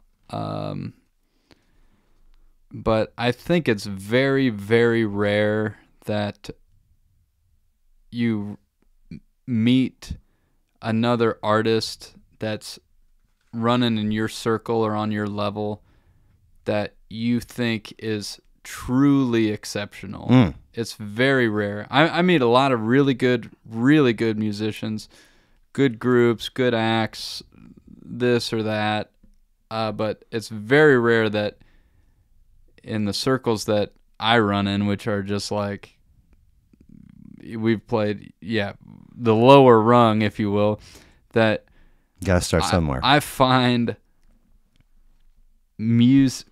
acts that are truly, truly exceptional. And that's what these guys are. I mean, I think this album is one of the best albums of the last 10 years. Wow. Or I really, really think that. I'm not saying that because they're my friends. Right. I'm saying that because I have a lot of other musicians who are friends. Absolutely. And you know, no offense to any of my other friends musicians, but like, this is great. And they did this kind of like, you know, they were able to do a bluegrass thing where they have this bluegrass instrumentation, but their song selection and songwriting and song choice is this like college indie rock thing. And a lot of bands have kind of tried to do some stuff and bluegrass up this or that, but it really doesn't work. And they are still to this day the only band I have ever heard that has been able to artistically make that work. I think Mumford & Sons would disagree with you, but carry on. Mumford & Sons didn't make it work. But like, not even for a second? No, Okay. These guys make it truly work. Like, these guys really make it work. And like, the first song on here is like one of the best songs ever written. Like, it's over, it gets easier as you get older. I mean, they're so good. And this guy Nick Harley, oh, he's amazing, and he's still making music under his own name. He just put out 2 albums this year. Oh wow, okay. Which are great. One's called Easy Moon, and one is called Leave No Trace. And they are both just freaking great. And to me, that's another one of the biggest kind of shames of the music industry. I feel like that it doesn't, and maybe it's like this in everything, and I'm not blaming anybody, but it's like the very best stuff doesn't rise to the top necessarily. Fair. Know? And like, and I know it's like kind of a platitude, like everybody says that all the time, but I mean, nobody knows who these guys are, and this band they can't really get back together because Diedrich, the violinist, lives in the Netherlands now. He was studying at the Jacob School of Music in Bloomington when they met up, and Nick's down in Nashville, and he was playing with like S.G. Goodman and like Lily Hyatt and stuff like that. So he's kind of playing in other bands, and some of these other guys I think are just like working at like the Rake Factory, research labs, or I don't know what they're doing. They're working in Bloomington doing something, but you know, it's like, I just think it's just sometimes unfathomable that there is stuff that is just so good, like this album, that does not make it, or at least give the people involved. I mean, this is like, to me, this album is so valuable. I wish that all these guys involved in making it could like have some real like financial compensation for what they did, because they made something truly exceptional. This album, the album before it was really good too, but this album's even better. And you just kind of wish, like, I mean, yeah, I mean, it's a work of genius. This album is a true work of genius. Just didn't land in the right lap, so to speak, I guess. Right. I mean, like, you know, you need people to promote it, and you need you know, I mean, and they were just guys getting together having fun. Really. I mean, they did some touring and stuff and kind of tried a little bit, but to really get out there, you know, you need a lot. You need a whole team, and you need to like road dog for a long time, and you need to like meet the right people and make the right connections, and just I don't know, sometimes I just think it's just the biggest shame that you make something that's so exceptional and so great that it doesn't that's not good enough, right? You know, that's just not good enough. This is 12 tracks, roughly 35-ish minutes. They've got 4 releases on their Bandcamp. So, and you've toured with them. Yeah, we did a little tour together. And is the Indiana piece a coincidence then, or? Well, I met Nick when Julie and I were on tour, I think, and we'd stopped in Bloomington and we're playing a show and staying with a buddy. And my friend we were staying with, Jeff, not to be confused with my brother Jeff, but my other buddy Jeff plays banjo, and we were just sitting on his porch just playing some tunes, and this dude Nick was driving down the street and just stopped and was like, "Hey, you guys playing bluegrass?" He's like, "I love bluegrass." And we're like, "Yeah." He's like, "Is it cool if I come and jam with you?" And we're like, "Yeah." He's like, "Okay, I got to go to Rally's and get this like burger for my buddy or whatever, but I'll be back in like 20 minutes. And then and that's how we met. And that's how I met this guy. And then the rest of the band, and then I met the rest of the guys after that. And I just love this album. I love all these guys. They're just amazing people, and it's so talented. It was, you know, beautiful. It was a beautiful listen, beautiful cover art. I am, you know, as much as I love this, perfect world. My passion is writing, so I nerd out about language and words, and you know, episode 94 is, you know, it's the year I saw my first Fish show, and you know, whatever affiliation I can make with the episode number, my brain goes there. So the album title is beautiful to me. Someday You'll Be Waiting, and it's like, you know, the stand-up comic that, you know, has a great setup and walks you down the path, and then completely turns the joke on its head for the punchline, and like you're not expecting that. When you start the phrase "someday you'll be waiting," someday, automatically you're in that future land, and then so I'm waiting to ultimately be waiting. Like, right. I think it's a beautiful title. Really good stuff. The Wonderhills, again, Bandcamp. They've got "Someday You'll Be Waiting" and 3 others on their, if you want to check them out. And like, how talented these, like Nick's playing with Lily Hyatt. Diedrich is in the freaking National Symphony of the Netherlands. Wow. He's like plays violin in the National Symphony. He's like incredible. And Pete plays in a bunch of different bands, and Ryan's just like, amazing songwriter. This is Connor Grimm, his dad and brother Tim Grimm, and Jackson Grimm. They're both great musicians, and they both play out a lot. And I don't know, they're incredible. Cool. I could just gush about them forever. Well, continuing the theme of unique and anomaly, your fifth record I couldn't find at all. Oh, what was Absentee Ballads. that? The Los Hermanos brothers, which is The Hermanos brothers. well, anytime you pull it up, it puts all those together, which is you're covered. Both words are covered in both languages. But anyway, Hermanos brothers, 2020, Absentee Ballads. I know nothing about it really, other than they have a Facebook page and appear to be somewhat regional, but also maybe do stuff in the Northwest.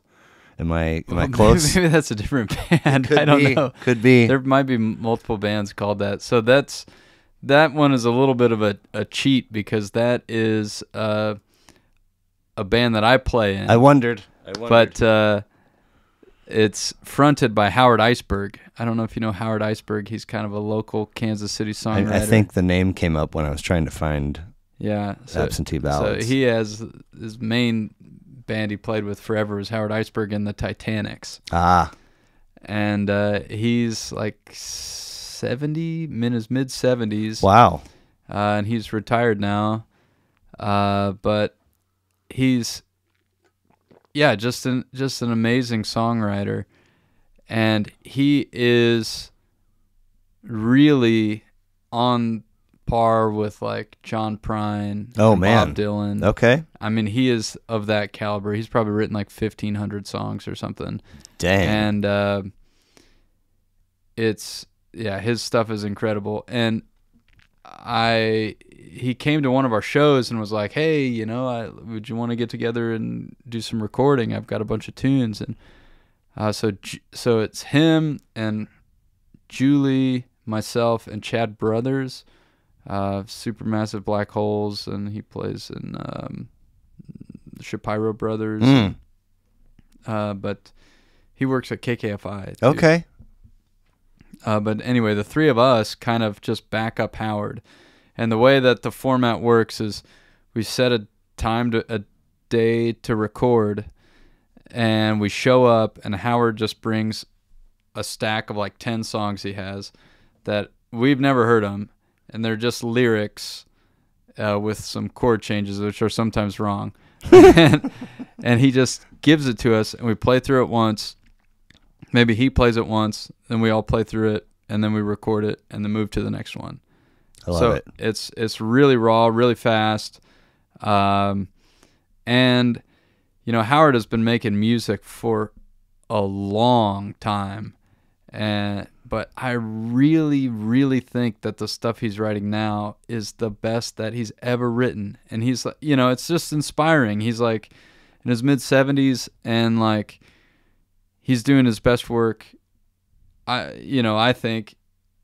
I think he's doing the best work he's ever done. Cool. And it's super inspiring to see a true master practice his craft and to be that close to him. I've never been that close of a friend with that true of a craftsman, a true master. And so you start texting Chris Thile a little more often, I guess. Right, yeah. Yeah, but so Howard, I mean, yeah, he's just amazing. He's a wonderful person, and these songs are they're just so great. A huge variety. He's an amazing. His songwriting's great because it's has a wide variety. Okay. So sometimes he's got one song about like Europeans coming to like Hawaii and like introducing disease and people dying. He's got stuff like that. He's got really funny ones called like It's a Football, It's a Penis, It's a Gun.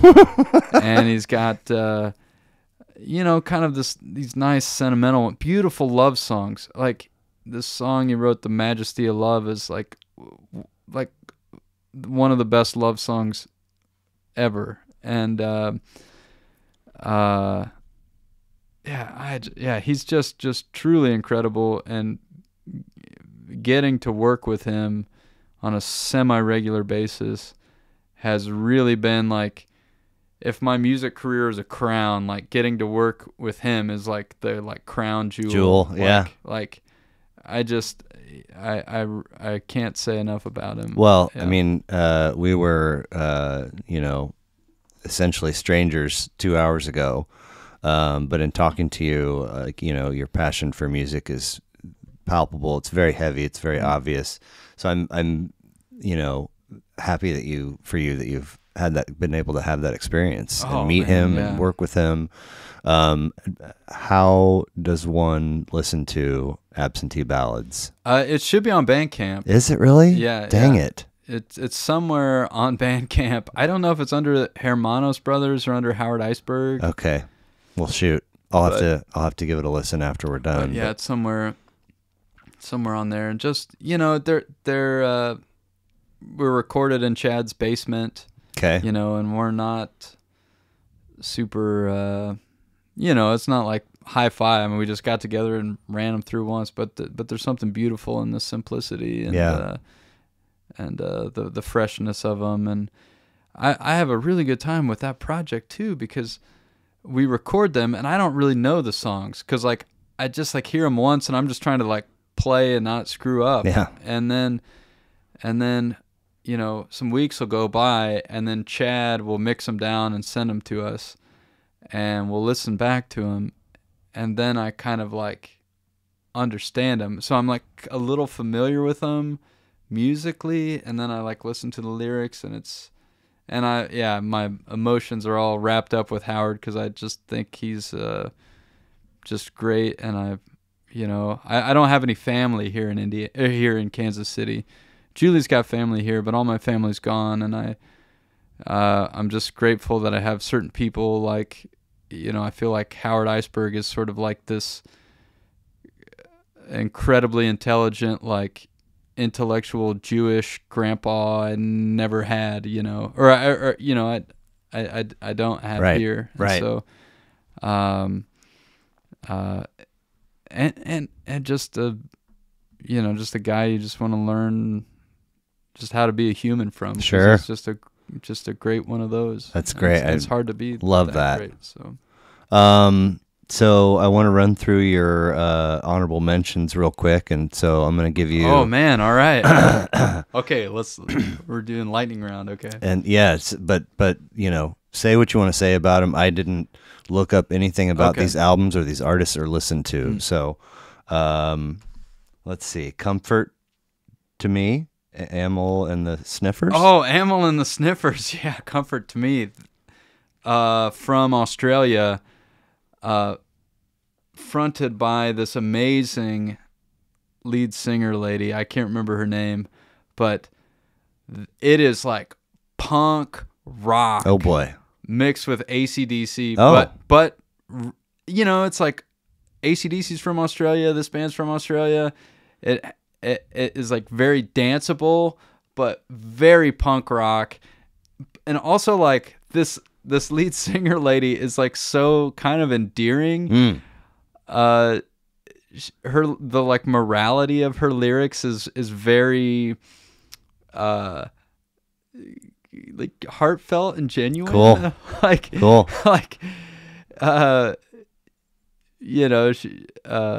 She has one song that's called Guided by Angels that's like talking about how that she feels like she's just guided by like, angels that sort of make her do what she does and that like inspire her to like be a good person or whatever. Cool. But, it's also like stuff that's just like, I'm here, I'm trying to have a good time and I just want you to leave me alone, dude. Like, just let me have a good time. All right. Then we'll be happy. Nice. But the music is banging. It's now rocking music. Danceable on the same level of Three Dog Night and Your Mom and Dad in the Park, or different universes. Man, you've got a good memory. You bring this stuff back up. I don't have a lot of qualities, but the ones that I do stick out. Throwdown, The Wilders. Kansas City band. Okay. Betsy Ellis on fiddle.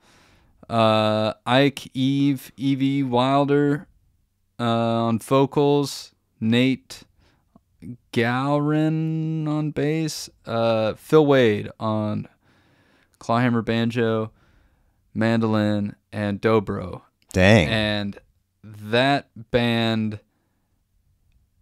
when I first came to Kansas City, and I would go to the Brick on Mondays and go to Rural Grit. Yeah. And we were kind of doing this bluegrass thing, and everybody I started meeting is another one of those deals where everybody I started meeting is like, oh, well, you need to listen to the Wilders. You need to listen to the Wilders. And he doesn't know about the Wilders. And I don't know who they were. I didn't know anything about them, and not a lot of people do. And they're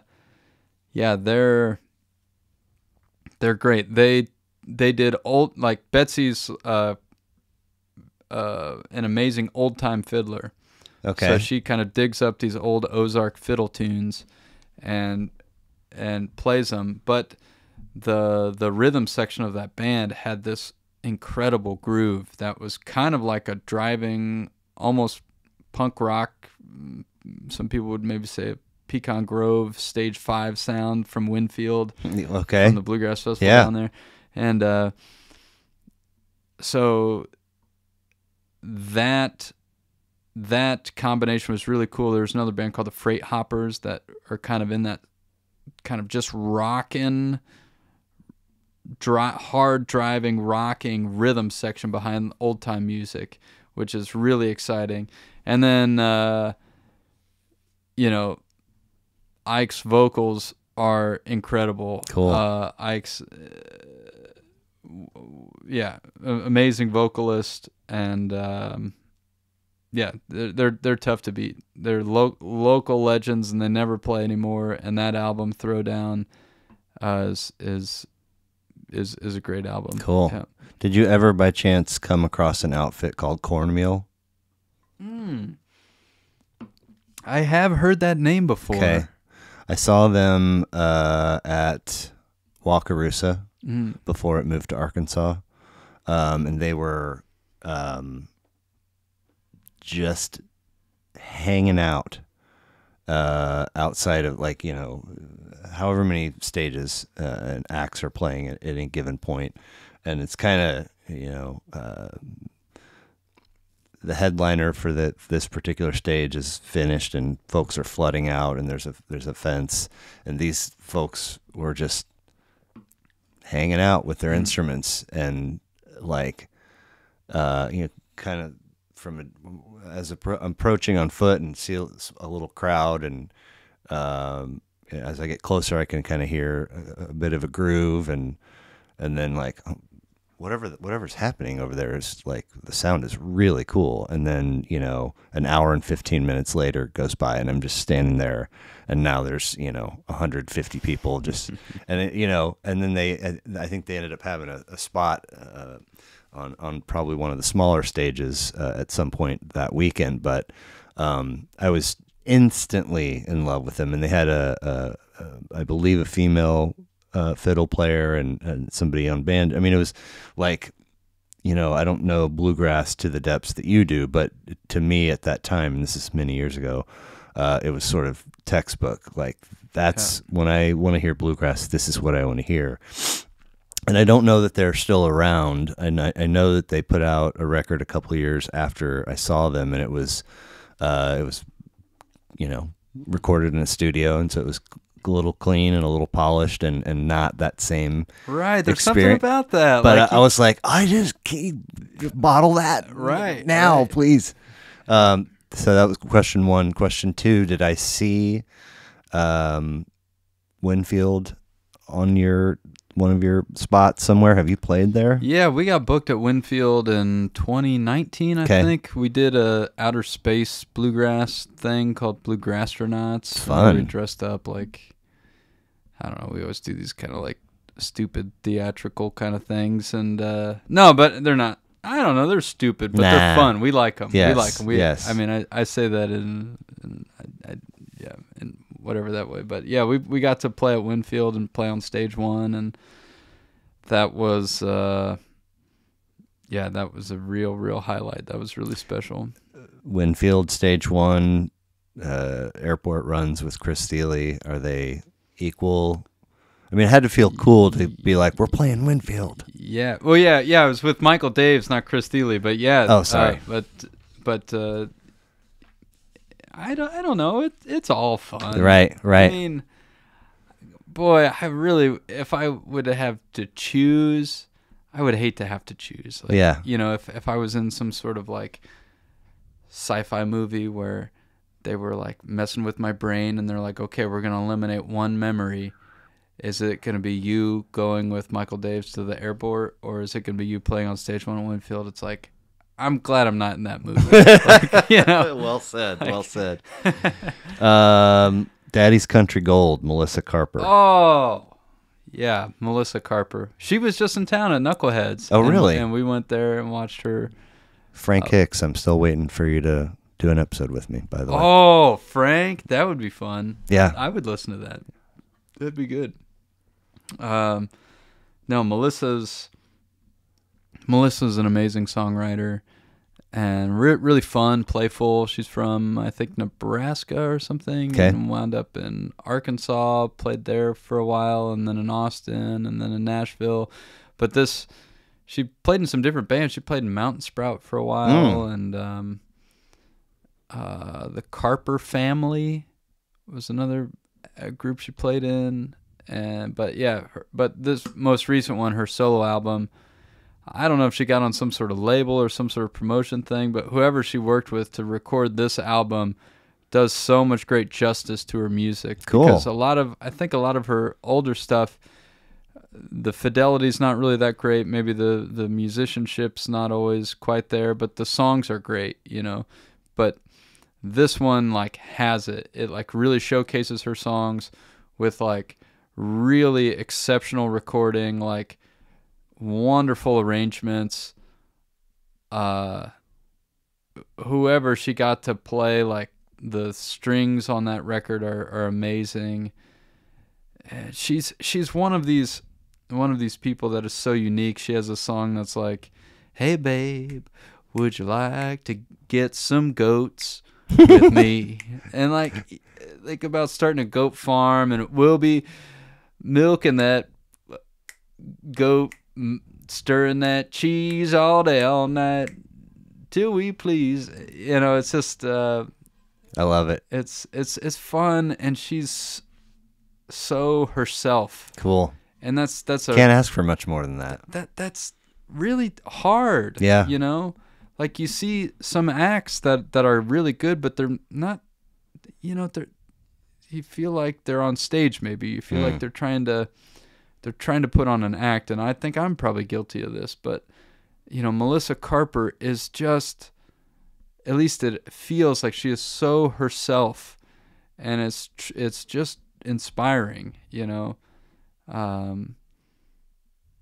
to just see somebody just be themselves, and her music's amazing. Cool. And her melodies are great. That's another thing about Howard Iceberg. Howard Iceberg's melodic intent is genius. Yeah. Very nice. Aereo-Plane, John Hartford. Ah, yeah. That's a kind of a seminal bluegrass album. Okay. He that was what some people say was the album that invented newgrass, this kind of genre where you took the traditional bluegrass instrumentation, but you wind up playing. Yeah, I mean, he was in this era. John Hartford was a total hippie, and like it kind of had this kind of hippie, let's do drugs, Granny won't you smoke some marijuana type stuff. That song's not on this album, but it's kind of that whole feel and that vibe there. Yeah. So really, yeah, that's a cool album where he brings bluegrass into modern times. He kind of sort of like how the Wonderhills did bluegrass or did with the bluegrass instrumentation, did this sort of indie college rock thing. Hartford was able to take the bluegrass instrumentation and do songs really kind of for the first time that were truly outside of the bluegrass canon. Cool. You know, there had been like attempts before, and some people had done it, but it was mostly shticky. It was mostly like, but Hartford was that album is a cohesive artistic thought, you know, and it's good. Cool. I like that. Digitalist Besser, Tokotronic. That's another German record. Okay, yeah. okay. Digital ist besser. Yep, digital is better. It's the translation. And Tokotronic, man, they were a great German band. A buddy of mine I met in Germany introduced me to them. They were kind of sort of doing like maybe a Weezer kind of thing would be sort of what you could compare it to. This kind of like nerd Gen X kind of alt rock thing, but German. And they have this song, I think it's on that album, I'm not sure, that's called We're Not in Seattle, Dirk. Dirk's the guy's name. It's like, Dirk, like, we're not in Seattle. You can't be Kurt Cobain. Right. Like, we're here in freaking Niedersachsen or wherever we're at. And their early songs were really funny, really self-aware. And I like that in a good songwriting. And that album, Digital ist besser, is pretty lo-fi. Later on, their albums get more polished as they become bigger, and they put out this album called K.O.O.K., and that was kind of the turning point. That was kind of like after that, their stuff really becomes heady, and they're trying to be maybe more artistic. But early on, it's kind of like punk rock, and it's kind of funny and kind of. Yes, they're just talking about how they're losers and how, like, they hate the world because everything's better in digital and whatever. Yeah. Like, they're just kind of anti-everything for the sake of being anti-it, you know? Yeah. They have one song about, like, on that album, the first song is called Freiburg, which is a city I lived in, and it's about, you know, everybody says the city's so beautiful, and these people are out, like, old guys are out playing chess, but they're just like, screw this is lame. Like, I don't want you to come and tell me, like, I hate watching you, like, be happy and ride your bicycle, and I hate watching you, like, read your book and hold, like, whatever. Sure. Just, like, quit trying to be so perfect. Right. This is stupid. Yeah. You're stupid. I love that. Did you know anybody that attended the Chiefs game in Frankfurt? I had no idea there was a Chiefs game in Frankfurt. Oh, really? I'm so sorry. Oh, no, that's okay. I'm sorry. I'll let you know, Blair. That's okay. The NFL has been adding games, just one or two a season in other countries for the last handful of years. And Sunday before last, the Chiefs played in Frankfurt. And so it was an 8:30 a.m. kick because of the time difference. Yeah, yeah. Just like not 2 days ago, but 9 days ago. Wow. Yeah. They were in Frankfurt? They were. Yeah. Holy cow. Yeah, and it was like I think it set an all-time record for viewer share. I mean, it was like 90 something plus, or I mean, it was insane. The number was insane, and it's like a weird thing because the Chiefs have now played in like Mexico, London, someplace else, and now Germany, and so the NFL continues to add, you know, its reach, but it's also happening at a weird time with Taylor Swift and Travis Kelce, and so, you know, when I was in Ireland in 2004, I haven't traveled much, but this was, we literally toured the whole country in a car across 10 days and stayed in a bunch of different towns. And that's cool. one time, I mean, people are like, Americans? And you're like, yeah. This is What? Can you smell me? Yeah. But literally, where are you from? New York? No. It's like that's the one. Right. And only one time did somebody know or had heard of Kansas City, and they were like, "Oh, the Chiefs." And I was like, "Get the fuck out of here, really?" But now it's like, the NFL's reach has grown tremendously, and all the Taylor Swift stuff. So I just wondered if there was somebody over there that the Chiefs are playing in Germany. Oh, I know Andrew. I should reach out to him. I didn't even know that was going on, man. Wow. Okay. I should have flown out there and just watched the game. So, two-parter for you. I gotta believe that you are familiar with Can. No. The band? I don't know the band. Can. Okay. Are you familiar with the genre or terminology known as krautrock? Not really, no. Okay. No. So Can is phenomenal. Okay. Like German band? Yeah. Okay. Like nothing I've ever. Well, I mean, I discovered them better part of 20 years ago, and they are just out of this world, trippy, talented, super cool. And it wasn't until I started doing this actually that somebody said krautrock, and I was like, I don't know. Can you say that? It sounds like, but no, I've literally seen it flipping through stacks in record stores, little section of krautrock. And I'm like, I cannot believe that term hasn't been canceled yet. I mean, I know we're just talking about pickled cabbage essentially, but still anyway, you should check out Can. All right. I'll check out Can. There's some stuff that really, really jives with me, and there's some stuff that I'm like, I can't do that. Last but not least, and so if we reach back to Loretta Lynn as an artist I've heard of from your list, now we got to go all the way to the end of your honorable mentions to hit the other one, Rubber Factory, the Black Keys. Oh yeah.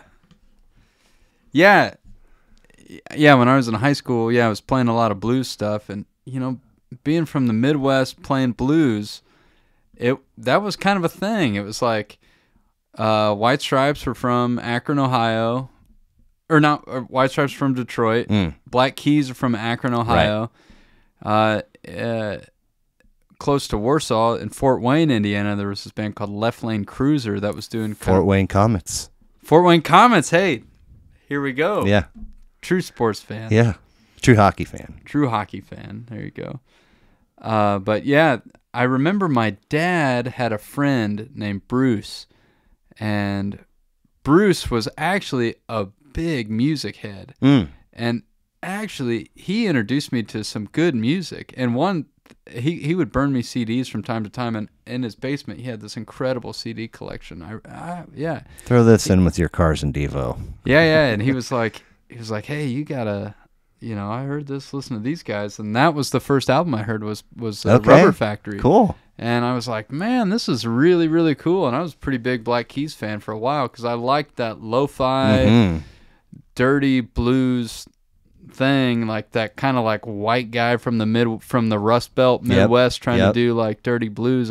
Was it Brothers? Was that one of their earlier? Brothers was their album that got them the Grammy. Right. Which then they were like, boom. But Brothers was their like 10th album. That's right. So they put out like 10 freaking albums. And Rubber Factory is one of the earlier ones. Okay. But and I just thought their like musical story was amazing too. Like they were just two guys and just like did it for freaking ever. And it wasn't until their 10th album that they like won a Grammy.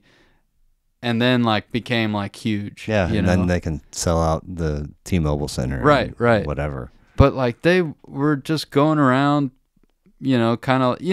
I love those stories of bands like that started out kind of like where I started out at, and you can kind of relate to them. Yeah. You're like, I played those dive bars. I'm putting out, like, my 5th or 6th or 7th album, and nothing's happened. But you just keep doing it because you don't have a choice. You just do it because you do it. And anyway, it was like their 10th album, Brothers, and then they won the Grammy. Damn. And then they like, I don't know, it's like, it's cool. Like, for sure. I think that's cool. It's cool to see people have success. And It is. It's cool to see people like do well, and it doesn't always happen, but when it does, it's amazing. Yeah. And Yeah, it makes you feel good for them. yeah, you know, yeah, really, well really deserved, good for 'em. fellas. Right. Good job on the patience part, by the way, too. 10 records. There's like another guy like Billy Strings that we played with. Yeah, you you've know? played with Billy Strings. Yeah, we played with him like in Indianapolis in like 2015 when he was playing with like Don Julin, and you know, like that's a guy who started exactly where we started, played the same spots, slept on floors, like, you know, he did it. You know, he did it, and it's great. Like he's like the real deal. Did you you know? go see him in Independence in October? I did not, because we had booked a gig in like St. Louis like a year Sure. in advance. Yeah. So like Yeah. whatever, I didn't get to go, but I had a great time at this other gig. But yeah, stuff like that, like, you know, Billy Strings, like that is awesome, and that's what it's about, and that's like, Kid's got some chops. oh, he's amazing. And yeah, I remember we went out to dinner afterwards. The promoters took us out to dinner, and you know, we got a cheeseburger. He got a cheeseburger, and he was playing with this dude Don Julin. I remember Don Julin got this, like, you know, like someone takes you out to dinner, and you're like, okay, I'll get like just a hamburger or something. Yeah. You know, just like, yeah, it's like, well, okay, it's $8. I'll get that. You know. So I got a hamburger. Julie got a hamburger. Billy Strings got a hamburger. He's playing with this dude, Don Julin, who's like, we all order, and Don Julin's the last one. He opens up the menu, and he's like, I'll have your, like, whatever, single barrel top shelf whiskey.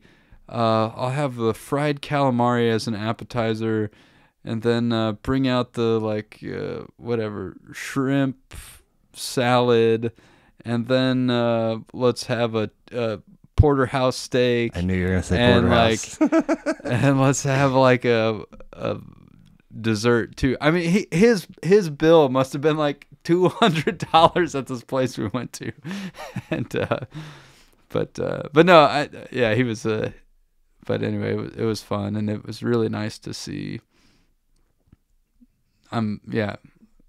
I'm sure Billy Strings does not remember who I am, Right, but like, right. I saw him a couple times, you know, around the bluegrass community. Sure. And, you know, we shook hands and said, hey. Have you been to Telluride? So, I've not been to Telluride, Okay. no. You know, I went to school just south of there, and it was it's a magical destination for a lot of reasons. You know, bluegrass is always touted as. Where'd you go to school at? Fort Lewis College in Durango. Oh, okay. Heard of Durango, yeah. And so for years I walked around thinking like that is the Mecca, and then I moved back to KC, and I know a family that pre-marriage, post-marriage, pre-kids, now with kids, they, no matter what, they never miss Winfield. Yeah, yeah. And they're like, Telluride's all right, but Winfield. And I'm like, seriously? And they're like, seriously. I'm like, all right. Well, Winfield's a really special festival. Sure. I mean, we played at a lot of bluegrass festivals around, and most of them, they're just a bluegrass festival. But Winfield is so special because it has this air. Well, first of all, there's a lot of jamming at Winfield. There's kind of more jamming at the tents and the campsites than at other festivals. Cool. Other festivals have jamming, but there's just a lot of it at Winfield, A. And B, the other really special thing is they have the campground stages where that people come and build their own stage in the campground. They call it stage. There's 4 main stages, but then there's stage 5 and there's stage 6, which are not, you know, not official stages. Stage 5 is now, but anyway, that's a long story. And there's stage 7, and then there's like fine time stage, and there's stage 2020, and there's like one time there was stage .25, and you know, like people will put a box out and just like put a sign next to it and say this is a stage. Exit stage left. And then some guys come like stage 7, they have like a whole deal. I mean, it's huge. Like, it's bigger than this room. Like, they put up this huge big stage. They built this huge stage there's no you can't have amplification. There's no microphone, and you just play acoustic on the stage. And so all these little bands come up and play on these little punk rock makeshift stages, and that's what's really special about Winfield. Like that is not. I have been to a lot of festivals, and that specific aspect is not at any other festival. Nice. Yeah. Two things before we get you out of here. I need to use the restroom real quick. I do too. Let's do that. Okie dokie. We're back. Andrew Morris. We have empty bladders and fresh beverages. And you read my mind. I said we had two things left, and one was, do you want to get out your? Is it okay to call it an axe? Yeah. Careful with that axe, Eugene, if we want a Pink Floyd reference. Yeah. Let's do that. So this is, what does that say, Jay Boyd? Yeah, John Boyd is his name. He's a maker here in Kansas City, actually. Very cool. And, he built this. This is his 10th one. I bought his very first one he ever built. Whoa. And then this is his 10th one, and it's pretty dang good. It is beautiful. Can you show it to the? Oh, I'm sorry. You've got your. There, yeah, that's right. I forget. That's the back. Very handsome. Get this all up. I'm on the. Up. Okay, I'm not gonna take it off. It's over now. I don't know how this happened, but here's the front. Yeah. Oh, perfect. Yeah, it's beautiful. It's been really good to me. I love instruments, and don't really ever play a mandolin that I would rather have than this one. So. Now, if you are getting on an airplane, are you comfortable putting that thing in the overhead, or? Oh yeah, this could go in the overhead. Yeah, your case is nice and. I wouldn't put it down in the cargo, but no. If it was with me up top, it'd be all right. How long have you had it?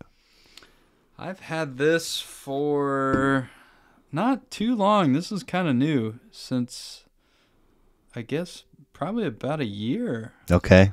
Is that it? I feel like I've had it forever. But now, I know all instruments are different and unique, but relatively speaking, will a mandolin keep a tune the same length of time that a 6-string acoustic guitar would, or? Yeah. Okay. Yep. Okay. What's on your mind? I was thinking about doing this, maybe this little instrumental tune. I've been getting into writing some instrumental numbers, and this is kind of a pretty one I wrote for my friend Aisha, who does pottery. Oh, cool! And I didn't have a birthday present for her, so I just wrote the song instead. So maybe do some of this action. Let's do some of this action. So there you go. Yep. Gonna try to get this. Maybe I can actually stand up. This might be a little bit better. Okay. So I can get it positioned right. All right, here we go. This one, Aisha does pottery. This is one called Aisha's Pottery Wheel. It's just an instrumental tune, but it's kind of pretty. So it has two parts, and the A part, I was trying to get, like you see a pottery wheel kind of goes around and around. This is slow, but maybe you can kind of hear a little bit of this sort of circular motion going on. Cool. So, all right, let's hope I don't screw it up. Here we go.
Nice, very nice. I had a couple flubs in there, but we made it through. Oh, you and only you noticed. Thank you. Aisha's Pottery Wheel, Andrew Morris. You can only hear that here. That's not right, recorded anywhere. right? I think Aisha's the only one, and maybe a few others that have heard that. So. Did you send it to her digitally on her birthday? Yep. That's very cool. No, I think I actually just played it for her. Okay. Yeah. Very cool. Very nice. That's cool. Thank you for doing that. Thank you for bringing that. You know, even if you would have just gotten it out and shown it to me, I feel blessed. But yeah, it's great. I love it. Just play it every day, and it's great mandolin and Match Sellers has stuff on Bandcamp. Yeah, we have Match Sellers have I think 4 full lengths, and we did one kind of EP of instrumental tunes. Okay. And then I have one Andrew R. Morris solo album that I did that's like electronic beats and with like banjo and cool and mandolin and stuff on there too. Very nice. So when you have gone to record those projects, do you always go to the same spot? Do you have different spots? Oh, it's been different spots all the time. At the beginning, the first album, we just kind of, some of our really early stuff that's not even online anymore, I just recorded, and then we recorded some with this guy John Autry for our first album. Okay. He works with, that was in Indiana, and he works with Laura K. Balke. She's also an artist in Indiana, and he did some of that. Our second album, I recorded. Songs We Made Up, I recorded, and then...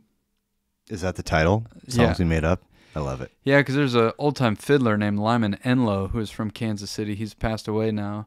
But he put out kind of an important old-time fiddle album called Fiddle Tunes I Recall. And I just thought that name was pretty funny. And so we did an album called Songs We Made Up. And I recorded that one. We did a single mic, set up a single mic, and we had Matt Hawkins play banjo, Chris DeVictor play bass, and we set up in like Julie's parents' apartment, and I put the microphone down, and we had taped off, like when you took a solo, you're supposed to step up to this like piece of tape that I had taped off so that it would mix properly, and then step back and so forth. So that was pretty fun, and that album turned out pretty good. And Johnny Kennepaski in Independence, he mastered that. He's got Dark Shadow? No, what is it? Dead Horse Sound Company is the name of his deal. So he did that one, and then Blue Grastronauts was our third album, and Chad Graves down in Springfield, Missouri, he recorded that and played on it along with Betsy May. And then our instrumental album was kind of a pandemic project, which I just kind of recorded and tracked and mixed and mastered it all. And then we had my solo album I did with this guy Burke Sullivan, who's an electronic artist in Indiana, and he mixed it, and I had somebody else master it. And then, but this most recent one we did with Clark Wyatt here in Kansas City. Okay. And he just killed it. He's that was the easiest recording process I've ever had, was recording with Clark. He's just a really, really great. Made it sound wonderful, and a guy at the Boiler Room in Chicago mastered it. Clark Wyatt has a spot here. Yeah. We did it at his house. Okay. At his house. But he also works sometimes with a couple other, I can't remember if it's not Element Recording. Maybe, I don't know. He sometimes works in other studios. Okay, too. cool.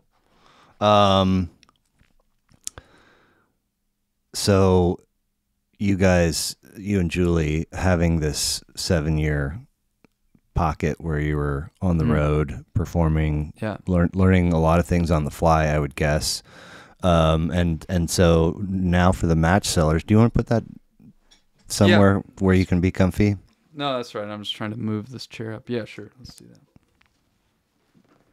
Yeah, go ahead.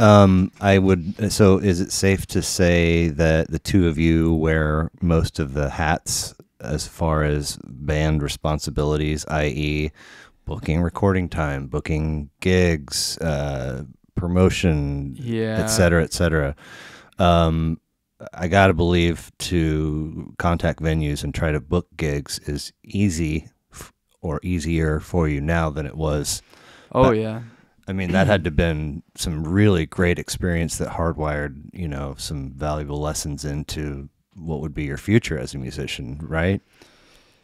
Yeah, it's definitely a lot easier than it used to be. I mean, we've always done everything ourselves. Now that we're not totally full-time, it's, that's been good. In 2020, it was very fortunate. We kind of decided, okay, we were doing so much touring. I mean, we were just living out of this car, and it didn't really feel like you were really getting anywhere, and it was just really hard. It's fun. It's fun for a while. It's fun for a long time, and it's still fun. We still love to tour. You don't still have Grandpa's truck, though, do you? No. We have a 2009 Kia Rondo now. So, but it turned out to be good because in 2020 we just kind of decided,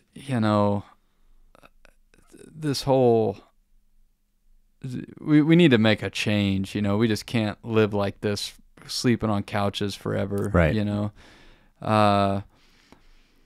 So it was fortunate because it was 2020, and if we had booked all that stuff in 2020, it all would have been canceled. Right. So that was lucky for us. We didn't put in all the work, right, and then it all got canceled, like on some of our friends. But it was a good break. I think. We want to keep the band going for sure, but you just can't. That's just a really hard way to live. Yeah, of course. And easier when you're younger. Yeah. The older you get, the harder it gets. And we've been a band now for 10 years. Congratulations! That is no small milestone. Yeah. It's been hard, I mean, we've had disagreements, and we've had. Different people that can tour at certain times and people that can't, and everybody's got stuff going on. Everyone's got stuff going on, and there's not enough money to go around, and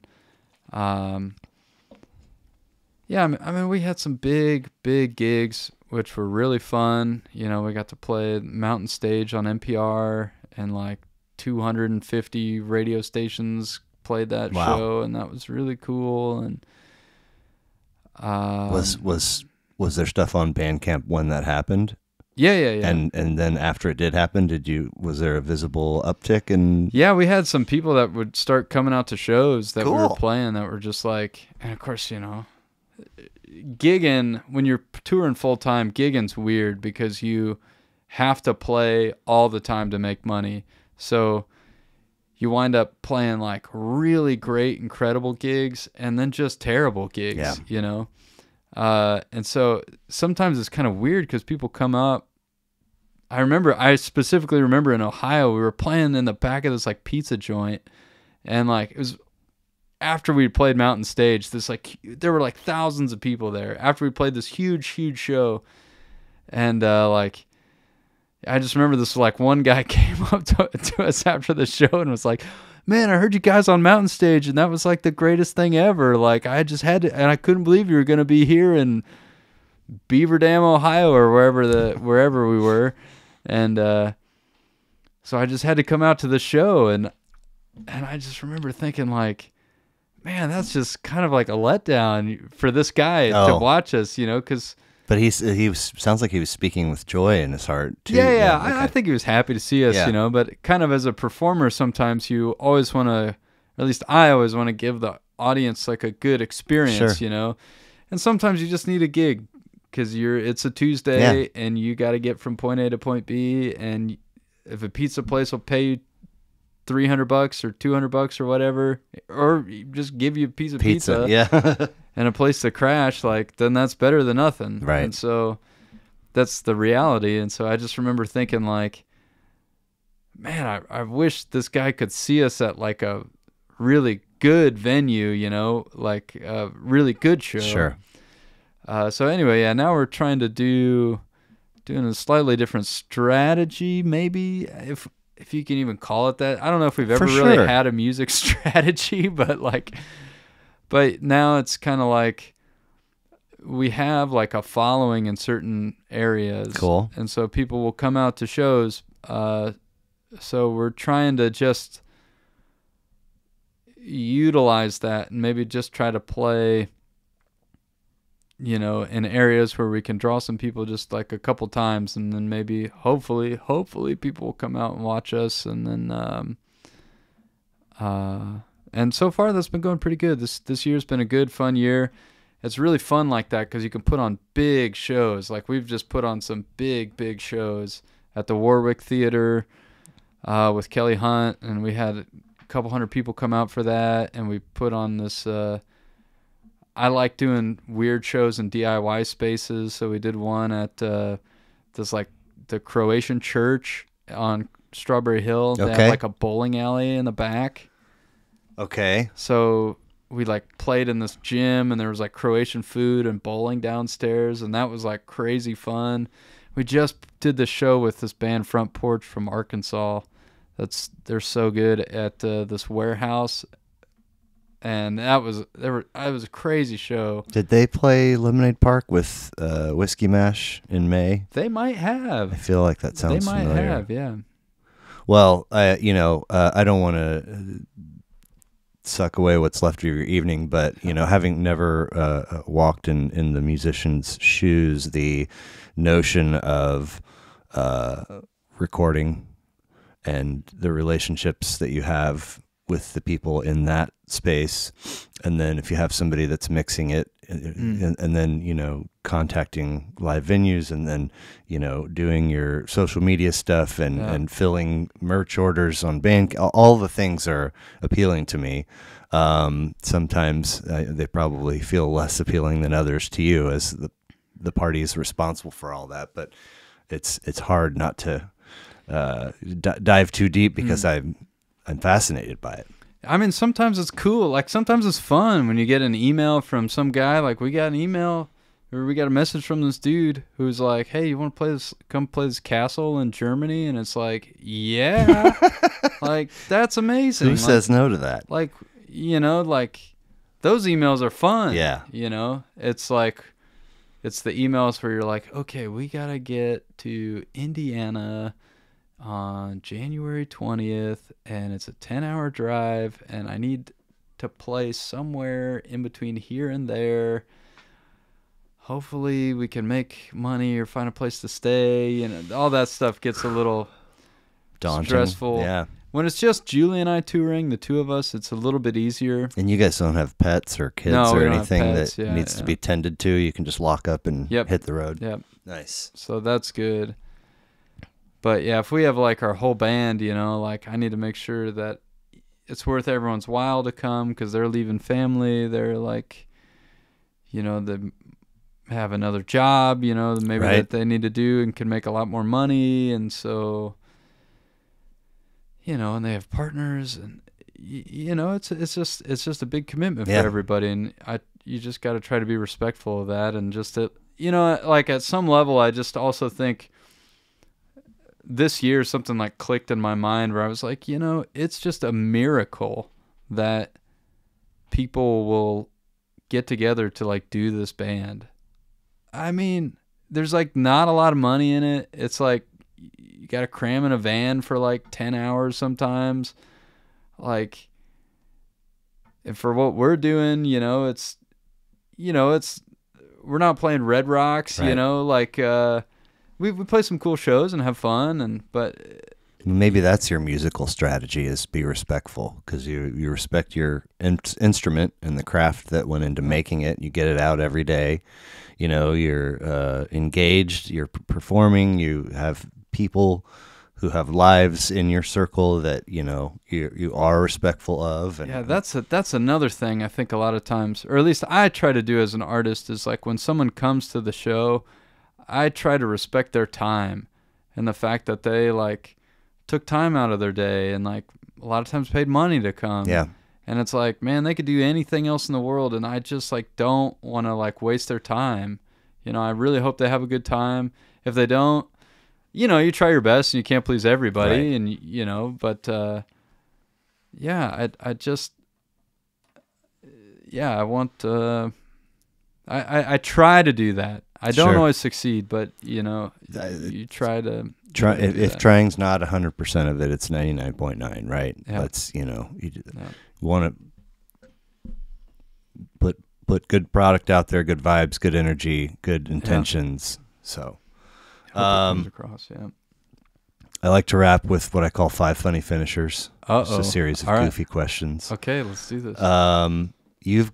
You have assembled your top 3 bucket list, top 3 things on your bucket list, and you've been given all the necessary resources to do all 3.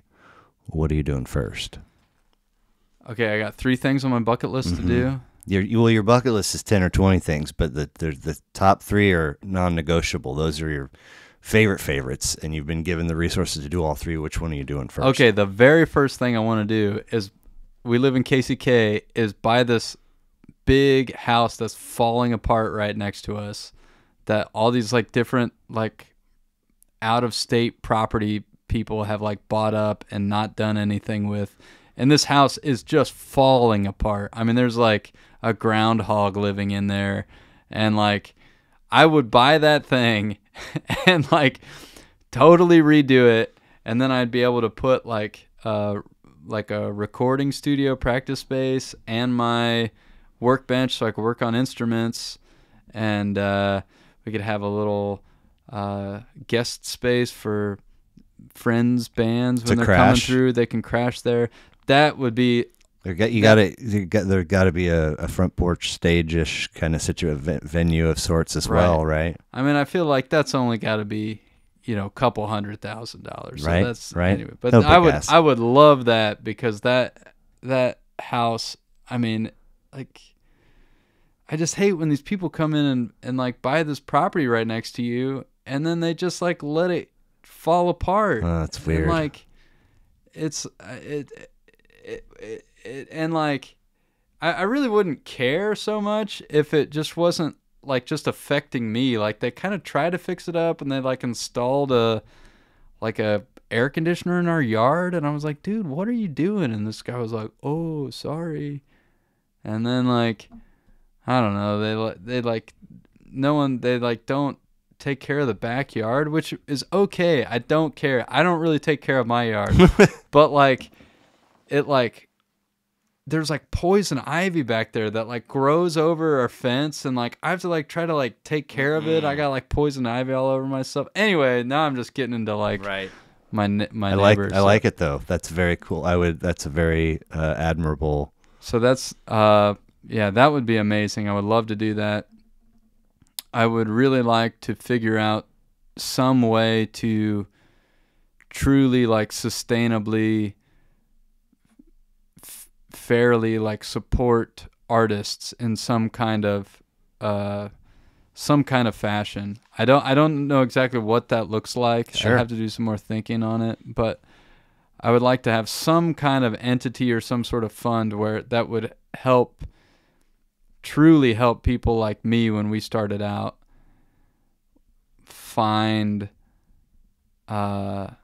resources, help musicians find freaking places to live that are affordable, help you figure out some of the business aspect of things, hey man, you can actually charge this much money if you're playing this gig. Like, don't sell yourself short, kind of some of that stuff that I really wish I had a mentor or someone to tell me that when we started, because it was not good for a long time. I would really like to do that. And I don't know, the third thing, I wish I could just like go back to Germany a lot, because I love Germany, and I love the food, and well, if you bring ever some friends with me. Find yourself in the situation where number 2 can be a reality, I mean, consider reaching out to Patrick. He would probably be somebody to, if nothing else, idea swap, brainstorm, and maybe he would even be supportive if they had the capacity. You get to have lunch with anyone of your choosing, dead or alive. Who and why?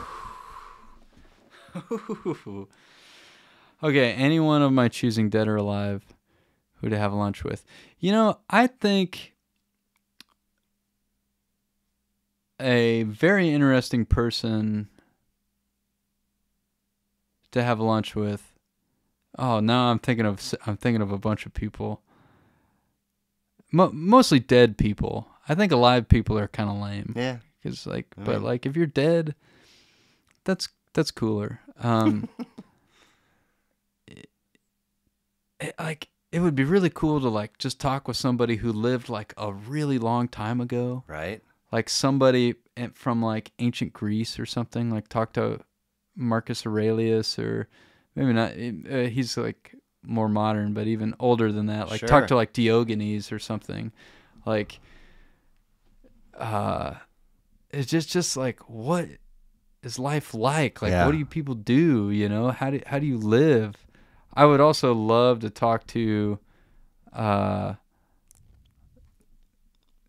like just some old family member, like 5-10 generations back. The grassroots 21andMe. What do you? Right. What's it? 23andMe. 23andMe. Finding your roots. Yeah, yeah.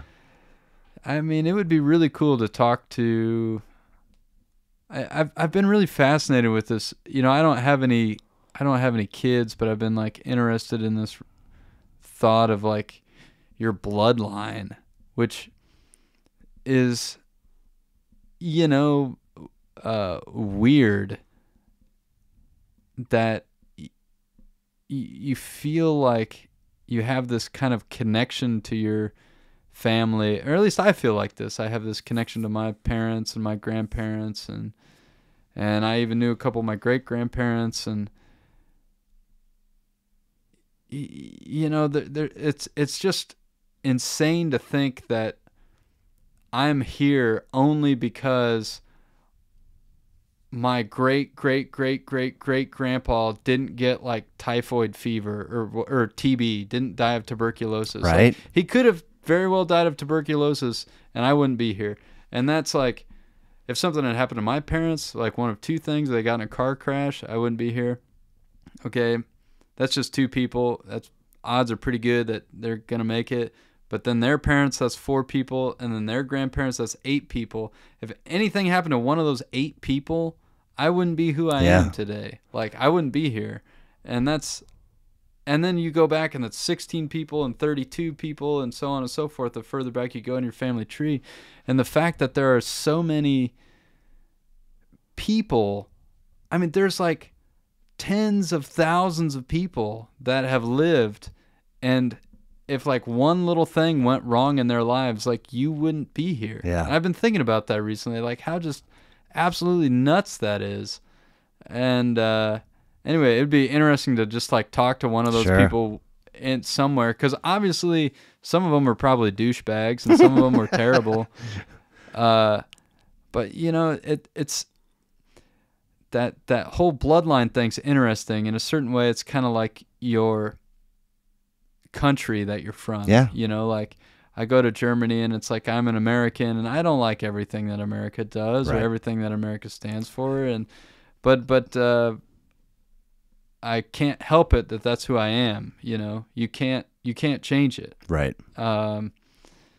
Louis C.K., stand-up comic, has an interesting bit about there were 44, I believe it was 44 or 42 family members of his, Jews in Hungary during World War II, and maybe it was Poland. Either way, let's just say it was Hungary, and he's like, all of those family members of mine went to a concentration camp except for one, and Hungary wasn't even occupied. They were like, take our Jews, and so he's like, everybody but my great grandfather, like, went to a concentration camp and were killed, and he saw it coming and got the fuck out of there and went to Mexico, and he's literally the reason why I'm alive. Yeah. And it's like, wait, what? Oh, okay, yeah. I mean, that of course that makes sense, but to hear a statement like that is really bewildering. To just one tiny pivot from this school of fish, if you will, and the bloodline for him anyway lives on. It didn't for a lot of people, but it's nuts. Yeah, I mean, life is just so incredibly fragile, and it's really just I just think it's just a miracle that any of this exists, and that we're here, and it doesn't have to exist like this, Right. Like it could exist any other way, you know, like we don't have to be sitting here talking about this. We could be doing whatever, right? But I'm glad we're here. It's fun. So anyway, the next question. You can visit your past self at any age of your choosing. What age are you choosing, and what are you saying? Oh man. Oh, that's a hard one. What a stupid question. You said they were dumb questions, and man, goofy. I said goofy. Man, well, you didn't say they were dumb. Man, this is a dumb question. Yeah, if I could go back to a younger version of myself and say something. Yeah, I mean, or maybe you're just observing. I don't know, but yeah, I guess I'd like to. I had so many great times in my life. I'd like to go back to a lot of them and just relive them again. Like, you're doing good. Like, do a kickflip. Oh, not that kickflip. Yeah, right. Easy, Tony. But yeah, I don't know. Maybe when I was living in Germany and was doing this ambassadorship thing, I had a boss who was just terrible, and there's nothing I could have really said to myself because I had to fulfill this contract or else I was leaving the country. I was just stuck in a bad work environment, and I guess I wish I could. Right, the very first time I met that lady who became my boss, who was just awful, I wish I was trying really hard to, be a good, hey, I'm going to work. I'm ready to go. Let's do this. I worked with many different teachers, but this one lady in particular was just the bane of my existence. And, I was just really trying to show her that no, I'm here to work. I'm here to try hard. I'm ready to do this. I wish I could just tell myself hey man, this no matter what you say, lady ain't worth it. This is just give it up. Right. That was terrible. Nice. That would have been fun. Complete this for me if you would, please. The world would immediately become a better place in which to live, if only. If only everybody had a decent place to live. I mean, let's just be real. Yeah. If only everybody had a decent place to live. Right. The world would be a lot better place. I like it.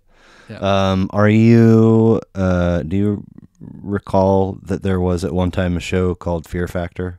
I do recall, yeah. So what would be the absolute worst Fear Factor scenario for Andrew Morris? I hate all that stuff. Okay. I think I do too. I don't want the snakes. Nope. We had a cicada in our house, and I don't like it. They're ugly. They're terrible. Don't want it. Had a mouse. Don't want it. Get it out of there. Yeah, I'm with you. You know, I don't want to eat pig brains. Right. Not my thing. Right. I don't want any of it. Okay. Just get it out of here. Get it. My worst... Put it all in the house next door. My worst fear factor scenario is any fear factor scenario. Well said. Just get me out of there. Now, I don't want to do it. Now, with that was number 5, and it gets you off the hook, but I pulled one that's been heavy in the rotation, but I want to stick it back in here, sort of ad-lib. Let's dance. Now, to do this, yeah, you have to use your imagination. Okay. You are not a musician. Okay. You are a music fan. You buy and stream music. You see shows. You read up. This is true or false? It is okay and acceptable to wear the T-shirt of the band whose show you are going to. True. It's true. If you're a music fan and you buy that T-shirt and there's and that band's coming through town and you want to freaking wear that shirt, you wear that shirt. Okay. You do what you want to do. All right? Fair enough. Now, that's my opinion. I think if you want to have a good time, and if that's your way, if you don't want to do it, you don't have to do it. But if you want to do it and that's your way of having a good time, I'm not here to tell you can't have a good time. Yeah, you're not trying to yuck somebody's yum. I'm not trying to yuck somebody's yum. There you go. Yeah. The Match Sellers Facebook page, thematchsellers.com.